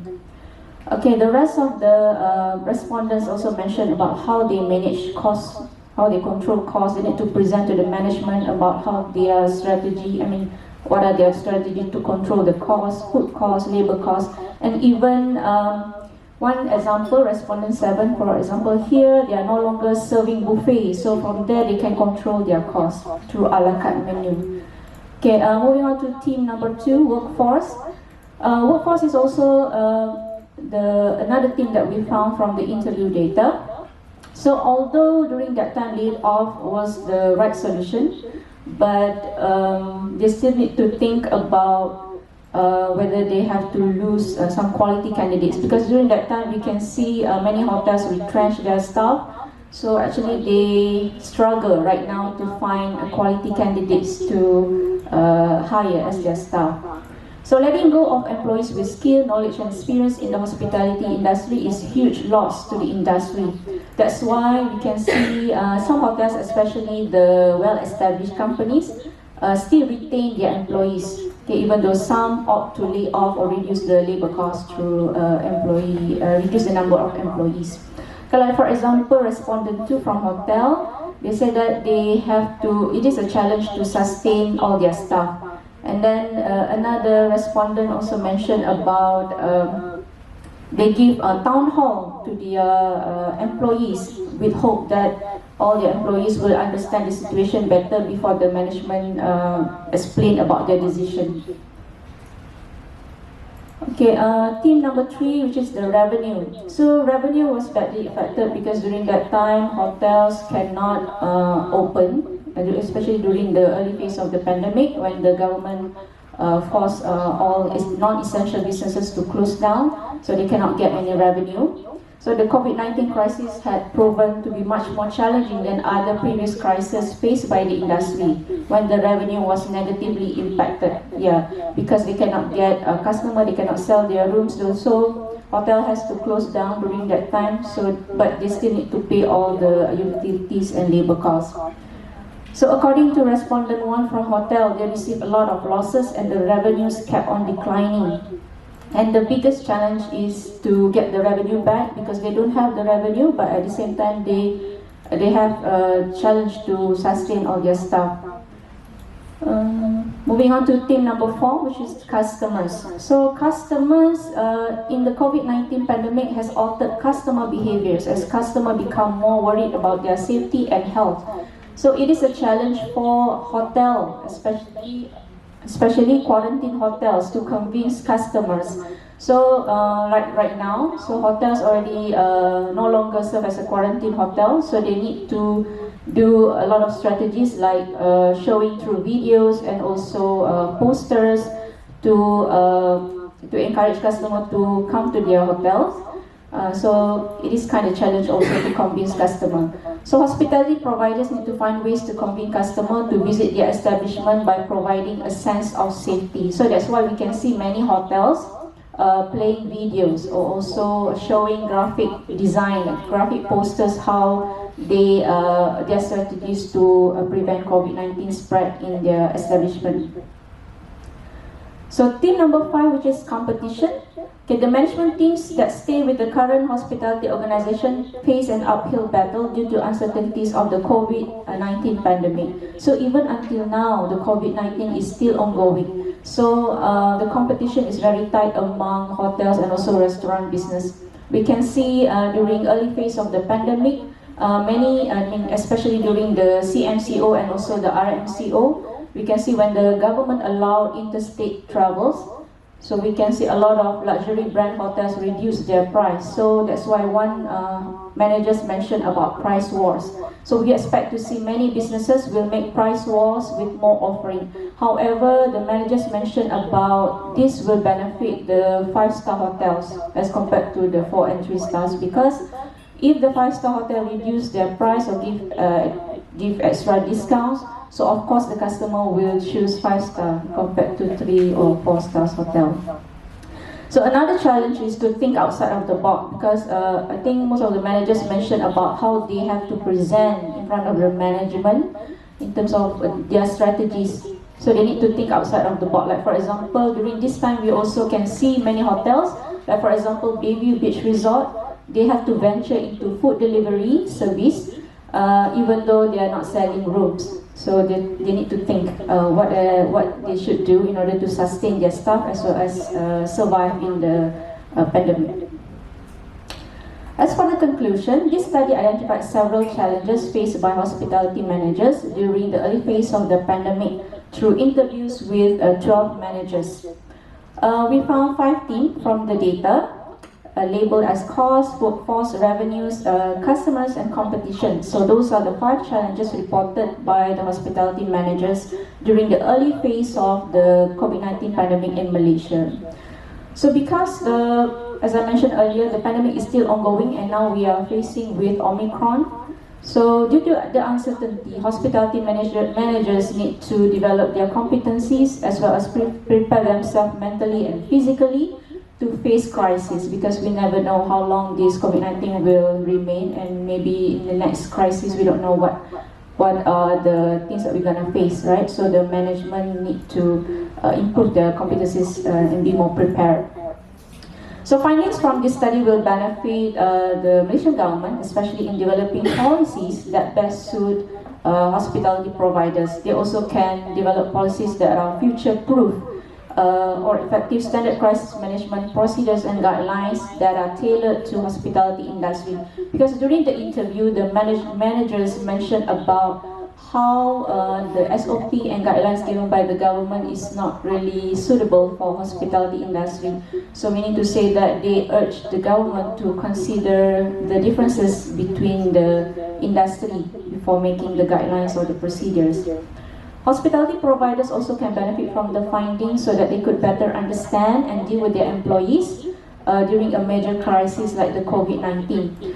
Like we can see during the COVID-19 how many employees were badly affected. So maybe in the future we are more ready. So we cannot just simply retrench or lay off our employees if any new crisis coming in, we never know. So because the study only interviewed during early phase of the COVID-19, hence the challenges faced by managers might be altered because the pandemic is still ongoing. So that's why we recommend future studies to uncover the details of this phenomenon and identify further challenges faced by manager in terms of developing strategic action plan and explore business opportunities when dealing with crisis. So meaning to say that we can do more future studies in this COVID-19 pandemic.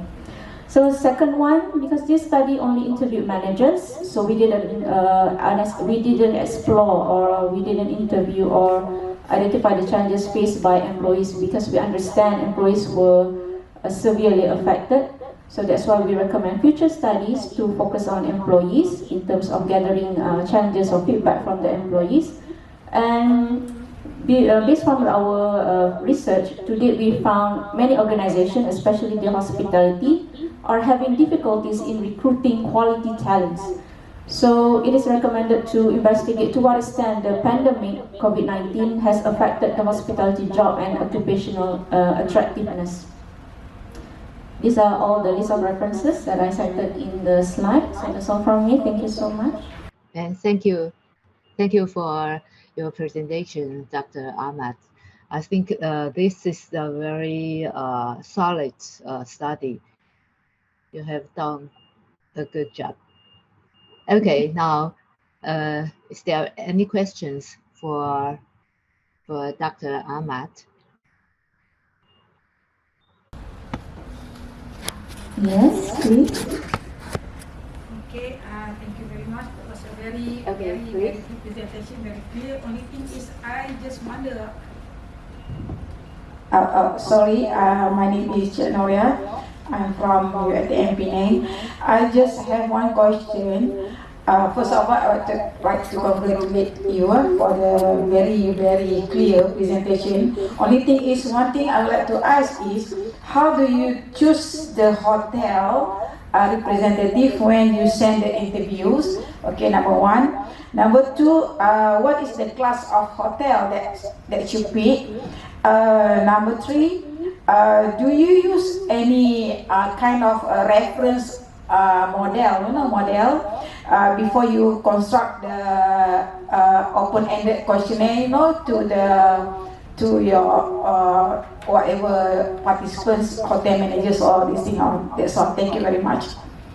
Thank you for the question.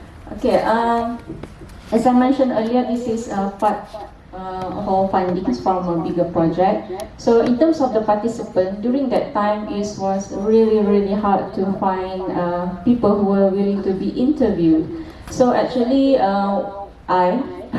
I personally contacted a few more managers actually, but then not all are willing to be interviewed and not available, and as well because of the PNC, the private confidential information, they cannot release the information. For example, one from Le Meridian, I plan to interview that manager, but last minute he said that he cannot share information.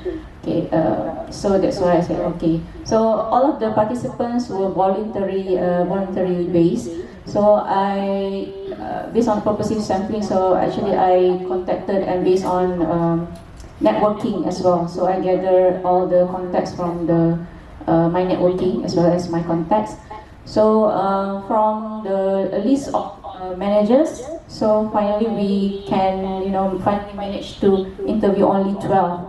So that's why I mentioned in the data analysis that only 2 from restaurant managers. So the rest, I mean, most of the participants were from hotels, because I think because of my background in a hotel, so I get more connection. So it is really struggling to find, because we gather more information than the challenges. So not all people are willing to share their PNCs. So that's why I didn't mention about the name of the hotel. So in terms of the star rating, so those managers were from 4 and 5-star hotels in Malaysia, like in Kuala Lumpur, Penang, Selangor. Okay, and then the question, is it? So yeah, the questionnaire. So for the open-ended questionnaire, so actually there were we found several studies about challenges in other countries like India, Indonesia, Thailand, if not mistaken. So based from their study, so we gather the keywords from the literature, and then we come up with our question. So actually challenges in only part of the bigger project, bigger question. So we also ask about job attractiveness and also about employee side. So there are many more. So this piece only focus on the challenges. Okay, thank you. Only thing is you have 2 of the restaurants and then the rest of hotels. Yes. Don't you think that your teams is not fully saturated? Because the restaurant might give a different perspective, and then the hotels might give a different perspective. Actually, by right, you have to have similarity in terms of the background when you ask the open-ended question like this, because you might come up with a different theme if you ask only a restaurant, and you might come up with different theme when you ask only hotels. Yes. So this is, you have to put this in your limitation. Yes. Okay. Yes. Thank you. Yeah. Thank you, Doctor. Okay. Thank you. Yeah, we address that as our main limitation, and also we plan to actually add our interviews for the restaurantees, so that the sample will be more balanced. Okay. Thank you. Thank you, Dr. Ahmed, for your very good presentation. Now we have move on to the next one. So the next presentation will be the social impact on adaptive reuse of heritage shophouses.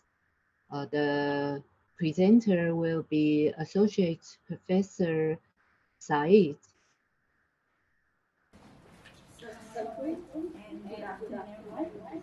Okay, the topic today will be the social impact on adaptive use of heritage shophouses in Jalan Plantations di Kuala Lumpur. At first, the study will be on the social impact assessment for regeneration projects in Kuala Lumpur, but it happens to be COVID-19 pandemic, and we narrow the scope on the perceptions of users on what contributes to the social impact on the adaptive use projects on the Jalan Plantations in Kuala Lumpur. It's small scale project. Okay. This is mainly on how adaptive use impacted the users, be it the shop owners, the customers, and their view on how conservation of the buildings helped them, affected them. Okay. This is not a social impact assessment in a broad study, because we have a social impact assessment procedure, but this is not it. It's only a section study. Right. So as I listed here, the research is on the is started on the questions on the physical changes of the shophouses after the adaptive use initiatives, and how it affects society and evaluates users' perceptions and the impact of the adaptive use on society in terms of the value it gives. Okay, the issues of heritage conservation in Malaysia, they are conservation work, but people does not seem to be too interested in the conservation work rather than other works such as river beautification and township regeneration as a whole. It's not only the buildings conservation itself. So the future of Kuala Lumpur heritage. So because of the uninteresting phenomenon, people not too interested, too keen into conservation. People don't know that we have this conservation management plan for Kuala Lumpur, in which the special area plan for the whole Greater Kuala Lumpur, they have to allocate heritage management effort in the small guidelines for heritage areas in Kuala Lumpur. So it is now championed by AicQoL Malaysia, and they are trying to review it again so that heritage Kuala Lumpur will be well preserved. Alright, so the social significance of heritage, adaptive reuse.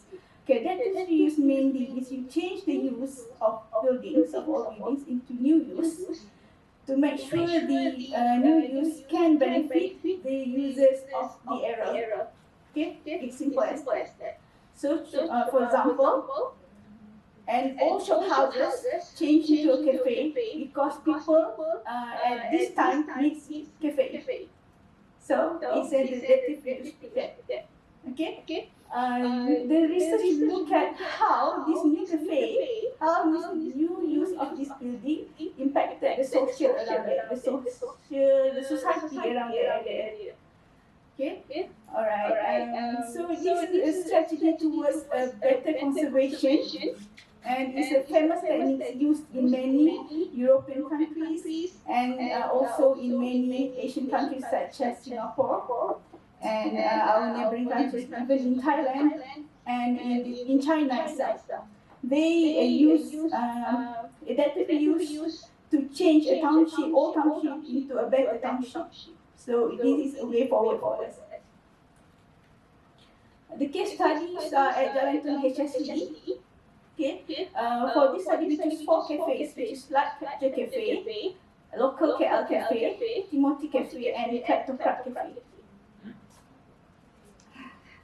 Okay, these are the background of those cafes. The Light Capture Cafe is opened in 2020. It was abandoned and currently a cafe with a Grecian Spanish architecture style and with a pitch roof. It's situated in the middle lot. The Local KL Cafe opened in 2009. This is the earliest adaptive reuse cafe in Kuala Lumpur. It's also a cafe and a two-story building middle lot. Timothy Cafe is a restaurant opened in 2019. Was a restaurant and changed into a cafe, a chic cafe. It was a Dutch colonial revival architecture with jet roof and a two-story and lot. And Kleptocrat Cafe is a new cafe. It was a hostel before. It's changed into a cafe, and it is also a Dutch colonial revival architecture with a jet roof and situated in the middle lot. Okay, the findings. Okay. We did an online survey. We left QR code for the users to scan and answer. We got 60 respondents, and the questions are on their understanding of the adaptive reuse, their preference, their satisfaction, and the benefit of adaptive reuse, of how they think how it benefits them, the perception of the users towards the project, and how they accept the project, the level of acceptance. So these are the results. It's a mixed result. Sometimes they are pleased, sometimes they are not pleased. So this is the truth. Okay. Alright. See, this is the positive result. So most of the respondents are very pleased about the reuse because it could provide sustainability for their heritage buildings. It gives positive impact to the society and community. It is hip. It is in. So it's the way that the current people like. Okay? And it identity and values of Kuala Lumpur itself. So the negative part, they actually don't like the adaptive reuse style. Okay? And they think that the ambience should be improved. So these are the findings. Okay, for the conclusions, okay, the public feels that the data-free use is good. However, they think they are missing elements in data-free use. And they really like that if another data-free project, the usage of the building could be better than cafe. There are lots of cafe in the area, so the usage of the data-free project would be other things that people like. So, but we didn't come to that research yet. The next step will be what people want, if they want the area to be transformed too. Okay. I think that's it for me.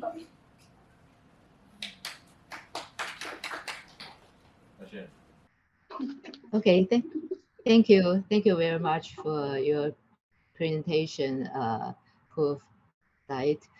Is there any questions or interaction with Prof. Said? I think this research is very interesting. Okay, I'm Dr. Wanashima Ismail from UTM. Okay, I like the idea of the research. Okay, I'm just repeating what you said just now to benefit the users of the area and how it affects the society around the area, right? But when you did the study, the questionnaire and so on, you just ask the customers. The customers are not are not that, right? You only the customers. The customers are not the regular users of the place actually, because they go there once in a while and maybe once or twice and then disappear. I think what's missing is that you also need to ask the owners, the people who are actually using the buildings every day, on daily basis, what they think about the benefit from the adaptive reuse, and then their opinion as well on the changes made to the building and so on.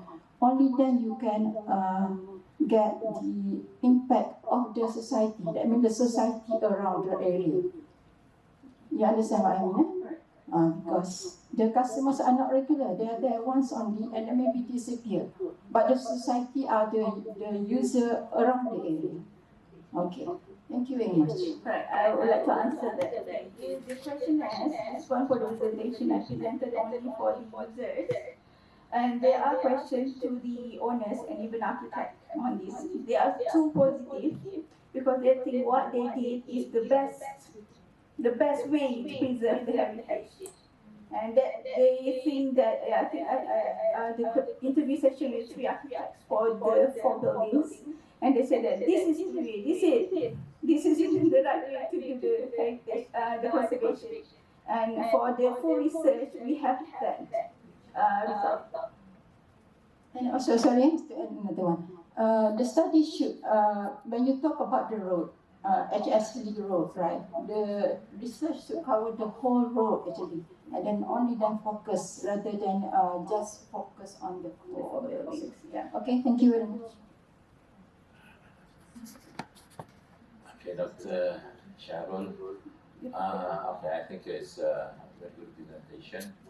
The only thing you have already presented, those are pros and those are cons. Yeah. Do you have any information with regard to the background of those who actually voted for pros and those who voted for against? So I think that will actually we can see the social, because your study is about social impact, social impact or social impact? Social impact. So what social impact does it have on ordinary people, not only the customers but the people around? Yeah, I do understand that. Yeah, it's a good idea. I think I should put the demographic analysis on that. Who really like it, who doesn't like it, what are the backgrounds. Yeah, this Yeah, would be yeah. interesting. I have the information to add. Thank you, Prof. Okay, thank you. Thank you for your presentation, Prof. Said. Now we have moved on to the next, the seventh. Thank you so much. Thank you.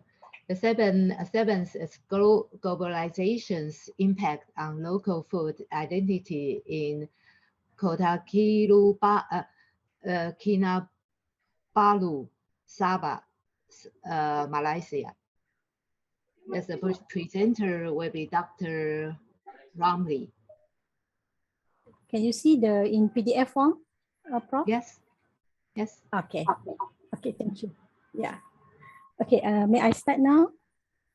Yes, yes, please. Okay, a very good afternoon to everyone, Madam Chair. My name is Adila Muhammad Ramli.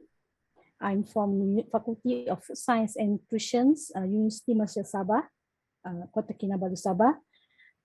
Today, my presentation will be Globalization Impact on Local Food Identity in Kota Kinabalu, Sabah, Malaysia.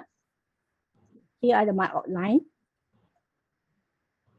So as introduction, as you know, globalization is actually an agent which are integrated into economics, politics, culture, and society in one country.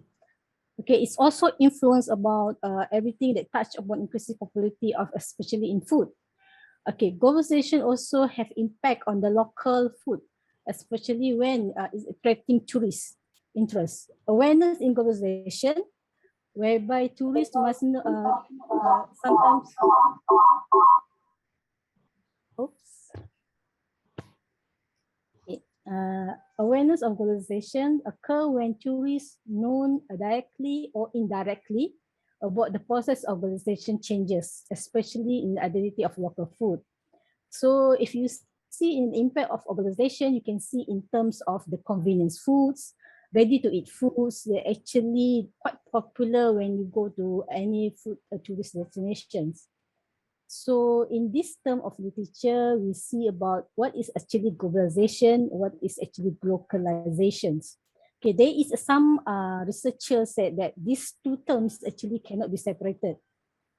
Okay, so globalization is in terms of the product that be generalized and localized, particular to general product. So it is actually used in terms of national food that are synonymous with successful localization in foreign cities. For such examples, the most popular franchise fast food restaurant is like hamburger, McDonald's, and also KFC. Okay, in terms of globalizations, it's comprised of about harmonization and heterogenization between ethnic foods and local fusions. This is in terms of the way of the food being changed to suit the local preference. It's also is providing a unique food experience, is being adapted, and also in following the local customer and social cultural needs. This example, usually you can see that the popular bubble tea, they actually come from Taiwan. It's actually popular in Malaysia and also Southeast Asia. So this is actually one terms of the localizations. So as you can see, they have impact on these terms.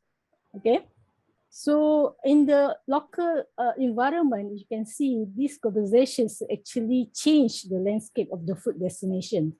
Okay, it can cause changes in the initial food preparation from the traditional way to the more towards convenience and technological.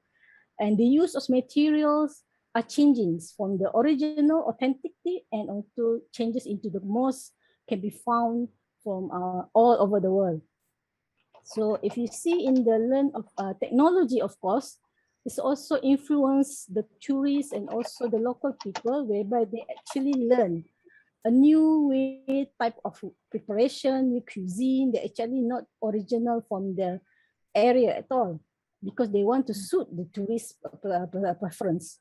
So this combination also give impact on the local environment as of course local food identity. And some of the cuisine, also known as hybridization or fusion of cuisine, whereby modern plus traditionals being introduced to attract tourists. So this study actually, and for this today presentation, is about to study impact of globalization on local food among local tourists in Kota Kinabalu, Sabah. So the methodology using is instrumentation questionnaires for the past literature It's open-ended questions, have a measurement scales using 1 to 5 Likert scales. We got respondents 422 local trees using purposive method. The location usually in tourist attraction. Data collection using 2 types of data types, using face-to-face interviews as online application Google Form. The analysis done to make sure that the questionnaires are reliable using pilot tests and using numeric tests, and of course using analyzing for the objective is using descriptive analysis and correlation tests. So this is the respondent profile. If you can see here, this actually the highest respondent is the male, and the age highest is 20 to 29 years old. Educations, you can see here, there are 2 highest percentage, professionals and professionals and undergraduates. The job, usually most of them are not working, the respondents. The income is between the most highest one is the below RM 1000. So here are the findings for the globalization analysis, where there are 6 sub-factors using mean value to actually to know if the respondent perceptions on this. So if you see here, that being bold, okay, this is the highest mean value, okay, for the 6 sub-factors. Okay, so here are the statements that we use in the questionnaires that we highlighted here, whereby the words that the highest mean value. Here are the image, the local food identity, with 3 subsections: image, originality, and sustainability. Here are the statements that actually used for the questions, and the bold one is the highest mean value for each of the subfactors. So in the correlation findings, it shows that there is a moderated positive relationship between globalization factors with the local food identity, whereby this is actually true if you see the impact of the globalization factors is actually can see towards the food identity factors. As a discussion, if you see from the demographic findings, actually you can see there is 2 categories respondents there. One is families, one is individuals categories, which have 2 separate income, the low income and the high income. The respondent age can be divided in 2 categories: the adolescents, I mean from the individuals, and adults and senior citizens is coming from families, whereby this is making difference understanding and the preference on the food while traveling based on these different demographic elements. So if you see on the globalization factors, here, if you see each of the factors, the inhomogenization factors, the respondent shows the neutral, I mean they are agree or disagree on the globalization does affect the sustainability of local food. While in the localization factors, it shows that they agree with the importance of destination in tourism. But in the globalization awareness, they shows they are more aware on the effects on the globalization and also the use of technology that influence the globalization. Under the food intake factors, tourists learn about local culture through consumption of local food during traveling, especially when they go to the Tamu Gadang, especially in Kota Kinabalu, Sabah, are very popular, like in it's like Sunday market. Okay, and then destination environment factors, respondents are still unsure about the whether globalization impacts on the destination experience is actually have any contribution of these factors. Food at the destination factors shows that respondents are also not sure whether globalization will change the perception of the local food during their traveling. Under the local food identity factors, the respondent emphasize more towards originality or authenticity that symbolize the region's specialty based on the product and unique food ingredients. Meanwhile, in sustainability and image, they have a very mixed response, whereby in sustainability, they are more towards they're still unsure about the importance of documentation in preserving the local food, which results because of the socio-demographic backgrounds of the respondent. The image, whereby some of the statements they agree that image play important role as an icon that are unique to a place, region, and country itself. So in conclusion, you can see in globalization factors, there are actually three factors that actually shows much more effects on the globalization, about awareness, localization, and food intake factors. Local food identity, they shows much more about image, originality. The importance is more on originality, on the identity of one area, district, of region. And of course, there is a significant relationship between these two factors. So if you see here in this picture, these four stakeholders is actually the one that actually will help and to sustain the local food identity. So we hope that with these four stakeholders, tourists, government, education institutions, and local business will help to maintain and sustain the local food identity, not to actually have a negative impact based on the globalization. So this is the reference used for the slide, and I think that is all for my presentation today. Okay, thank you. Thank you for your interesting presentation. Okay. And dear participants, do you have any questions or interaction with Dr. Ama?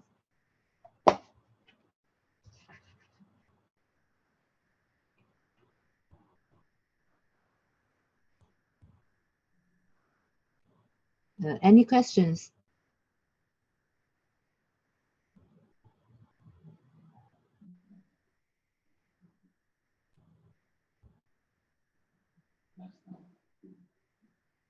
No.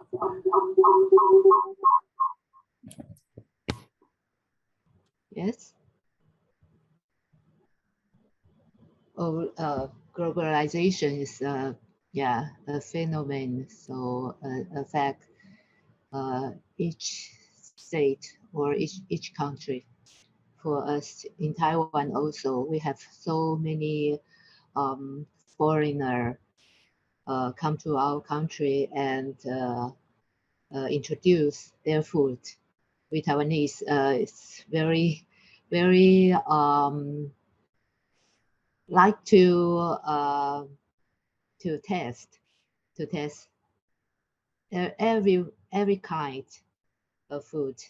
We are very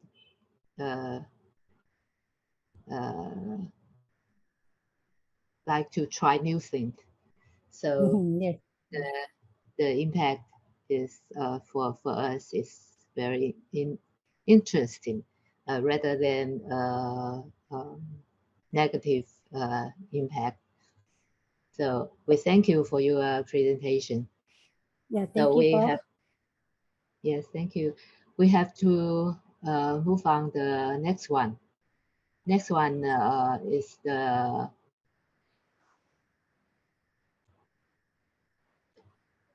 public transport, ridership, and safe traveling environment during COVID-19 pandemic. The presenter will be Mr. Hai, right? Yeah. Good afternoon, everyone. This is Mohammad Nazmuzzaman Hai from Dhaka, Bangladesh. Yes, that's my topics. Yeah. Let me share my screen first. Hope I'm audible and my screen is visible. Yes. Okay, just allow me a few seconds to set up my whole thing. So hello everyone, Assalamu alaikum. This is Mohammad Nazmuzzaman Hai, and I'm going to present my papers, public transport, ridership, and safe traveling environment during COVID-19 pandemic. So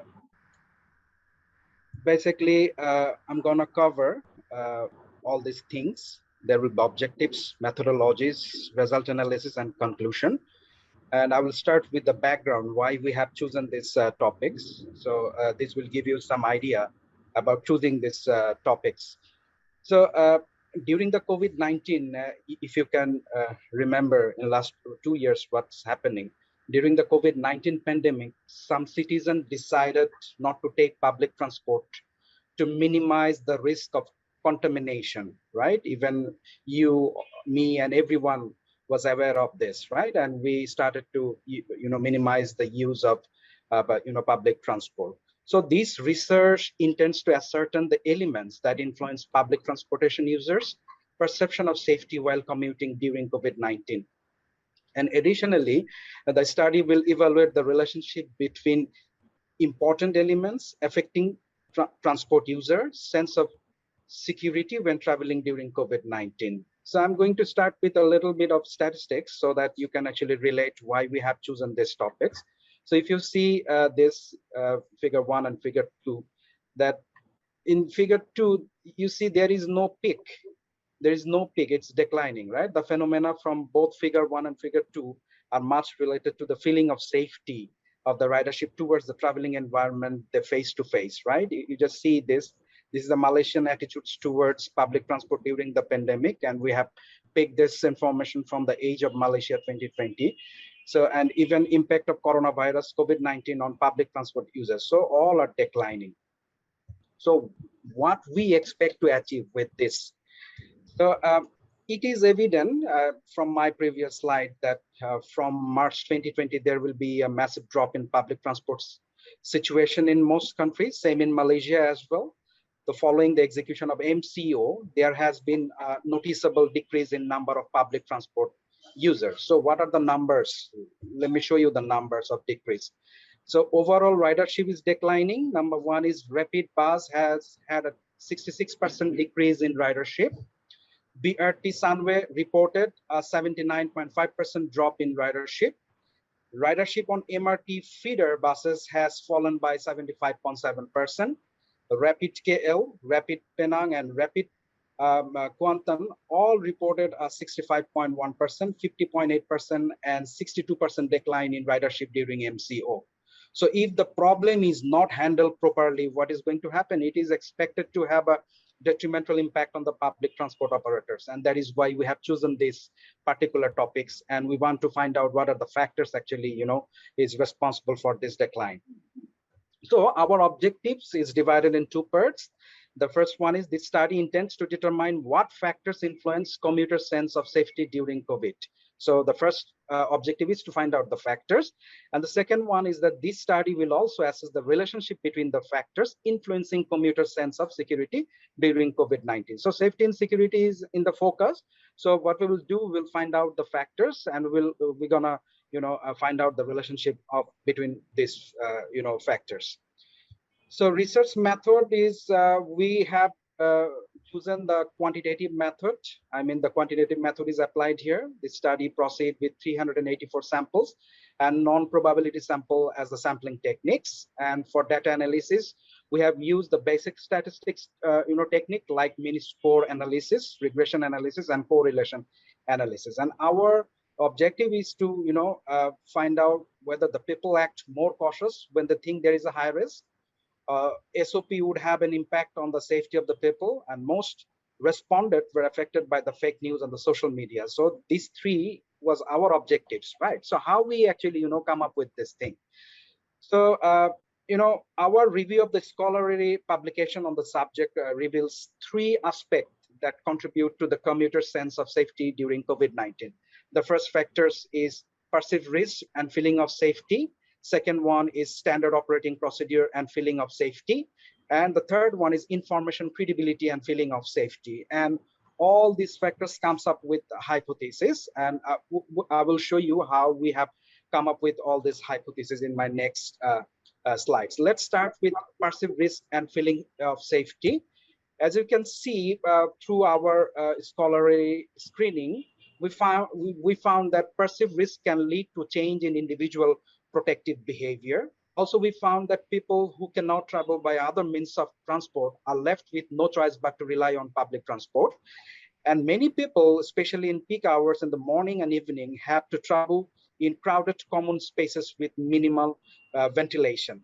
Surfaces such as handrails, buttons that public transport users often touch can be a virus transmission medium. It is stipulated that the emotional state of fear arousal affects attitudes and behavior change indirectly through the appraisal of the danger severity. If coronavirus were to speak to your community, would you be more or less likely to use public transportation? So this was our, main question on this particular factors. And we, based on these findings, we actually come up with an hypothesis that we're going to prove through our statistics analysis. There is a relationship between perceived risk and safety among public transport user in urban areas while traveling during COVID-19.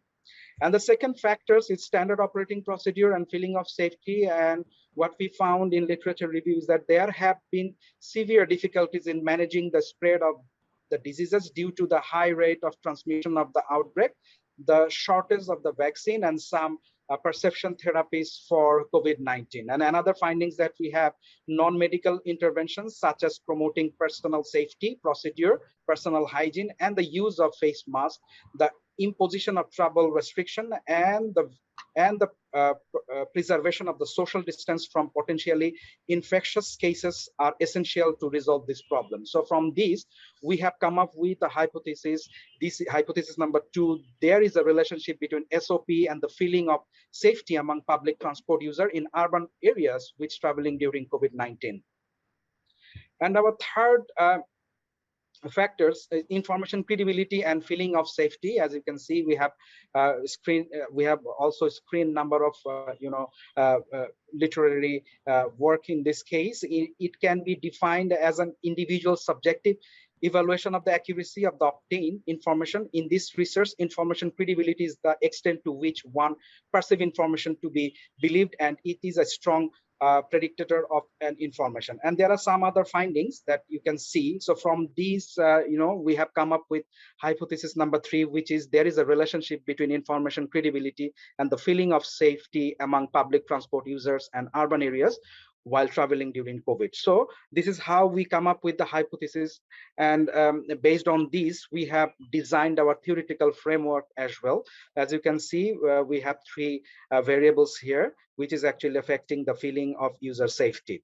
So now I will discuss about our findings. As you can see in this table, that this table shows that the respondent had indicated that if I have seen a greater changer of being infected with COVID-19, I will reduce my travel by public transport, and has the highest mean of 4.51. As you can see, the number 4.51 here.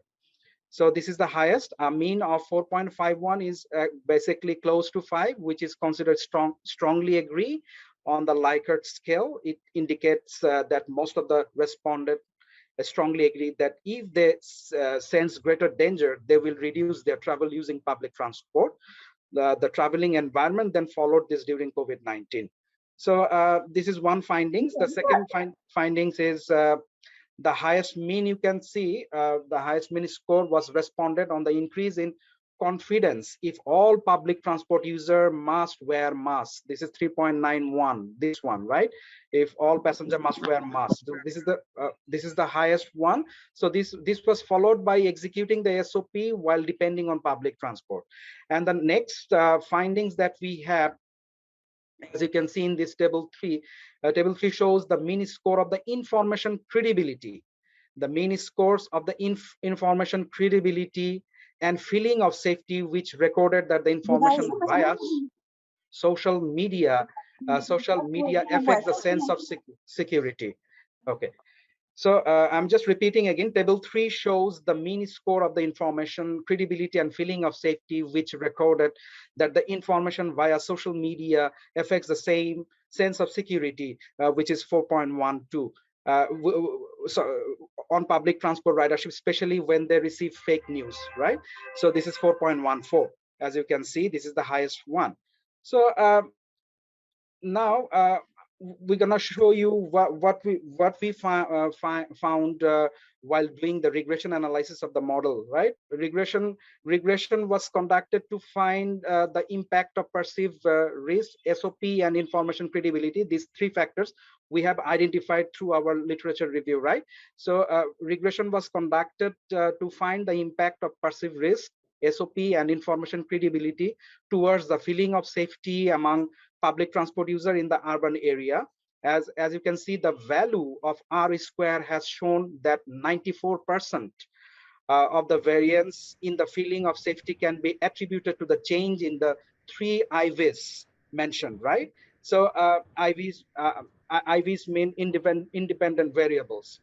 This value of R indicates that the model has good prediction quality. So now let's move to the next slide, where I'm going to explain about the coefficient in regression analysis. The coefficient in regression analysis shows that the perceived risk and information have made a significant contribution to the prediction of the criteria variable. So this is because their significant values are all less than 0.05. Besides, information credibility has the largest beta coefficient, as you can see, and which is 0.326. Hence, it is strongest unique predictor in the prediction, the feeling of safety among urban public transport user compared to the SOP, which is 0.286, and perceived risk 0.262. So perceived risk has the smallest beta coefficient, which is less than 0.5. It shows that it is the weakest unique predictor factors in predicting the feeling of safety among public transport users in an urban area. So with this result, all three hypotheses were accepted. I can summarize the hypothesis here. So all these three hypotheses have been accepted. So so let me take you to the discussion what we have actually come up with from all our research, that this study found that the perceived risk had significantly affected the safety of the current public transport user. And the second thing is that another significant finding is that this study was that standard operating procedure would affect the user safety during COVID-19. And the last one that we come up with, the result of the information credibility indicates that the respondents are mostly affected by the information they receive, especially on the fake news on social media regarding the spread of the COVID-19. So these are the points that we have come up with based on our research. So let me take you to the conclusion and recommendations. So what we can conclude is that pandemic has had a significant impact, no doubt. And the safety, factors might impact the user's feeling of safety while taking public transport during the pandemic, the factors that we have actually explained to you. These are the list of references, and yeah, that's all from my side. Thank you very much. If you have any question, please feel free to ask me. I will try my level best to provide the answer. Okay, any questions?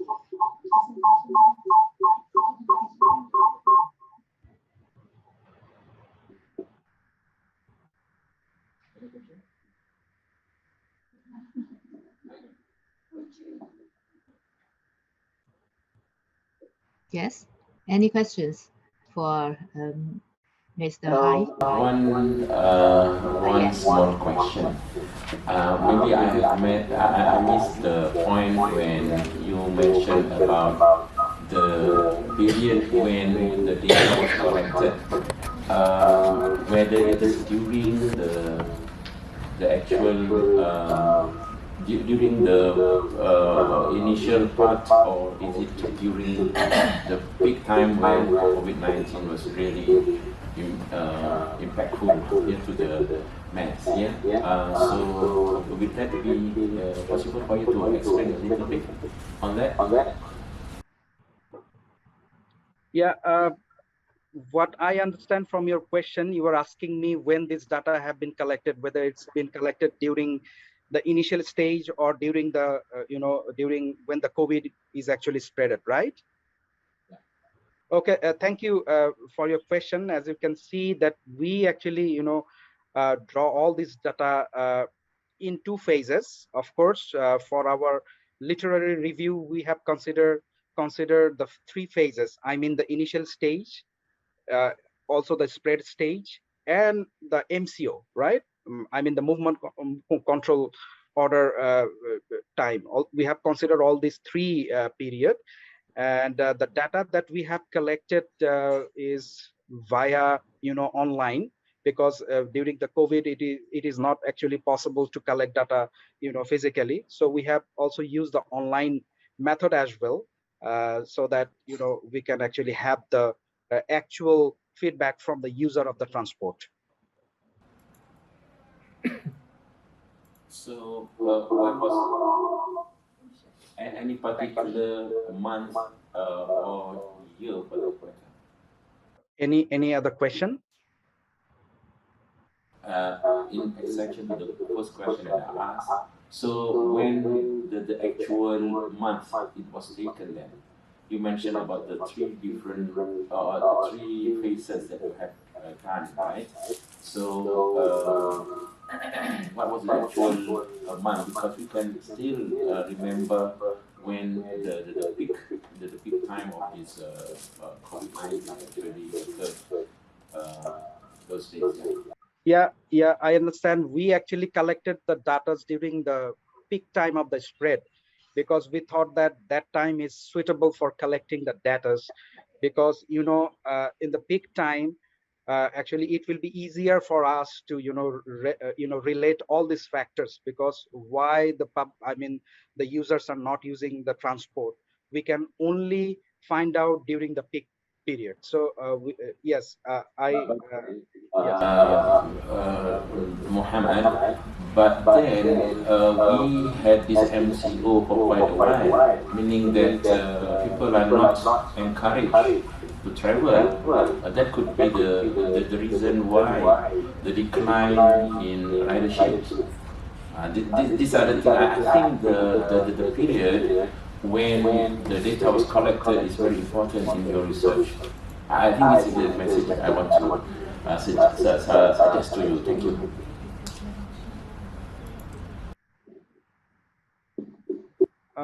I'm not actually getting your points. It's not clear actually. So much echo is happening. So can you please repeat it again? Okay, we have run out our time. So before you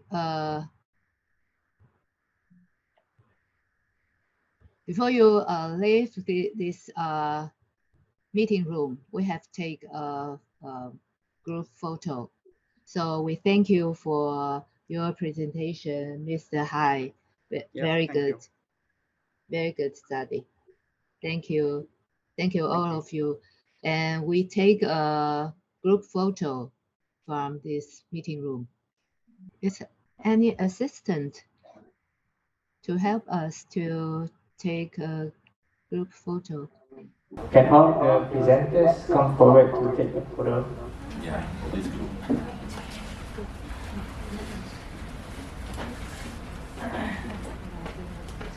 Presenters only. Yeah. Presenters only. Questioner, no need questioner. Presenter only. Questioner, another photo.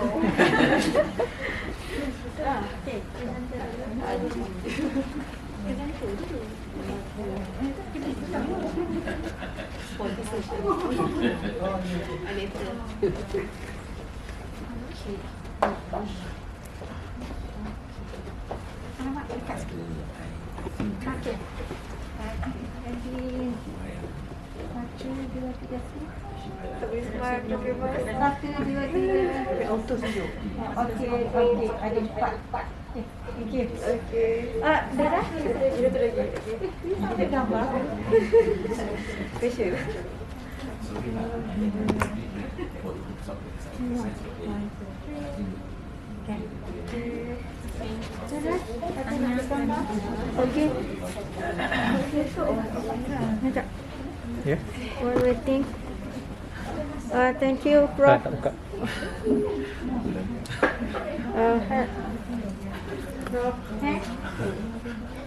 Prof. Prof, mana dah? Oh, ada. Okay. Okay, Prof, dah habis. Okay, thank you, Prof, for sharing. Mana Heng ada? Tangan kiri. Hello, Heng. Hello. Where are you? I cannot see you. Mana? Dia turn off screen dia. Oh, I can't see you. Hello, Heng, can you see me? Hello. You cannot see me. I cannot see you. Anyway, thank you very much. Ni dah habis kan session dah? Ya, dah habis. Dah ambil gambar semua. Dah ambil? Dah ambil gambar? Dah. Supposed to group photos. Oh, okay. I have another. Appointment, is it? Now I enter two devices, so I have two pictures. Oh, okay. Oh, okay, right. Right, okay, it's okay. I'll catch with you later. Thank you very much for your time for today. So Malaysia will be opening after the 1st of April. So we'll be expecting you to be in Cherating in July, okay?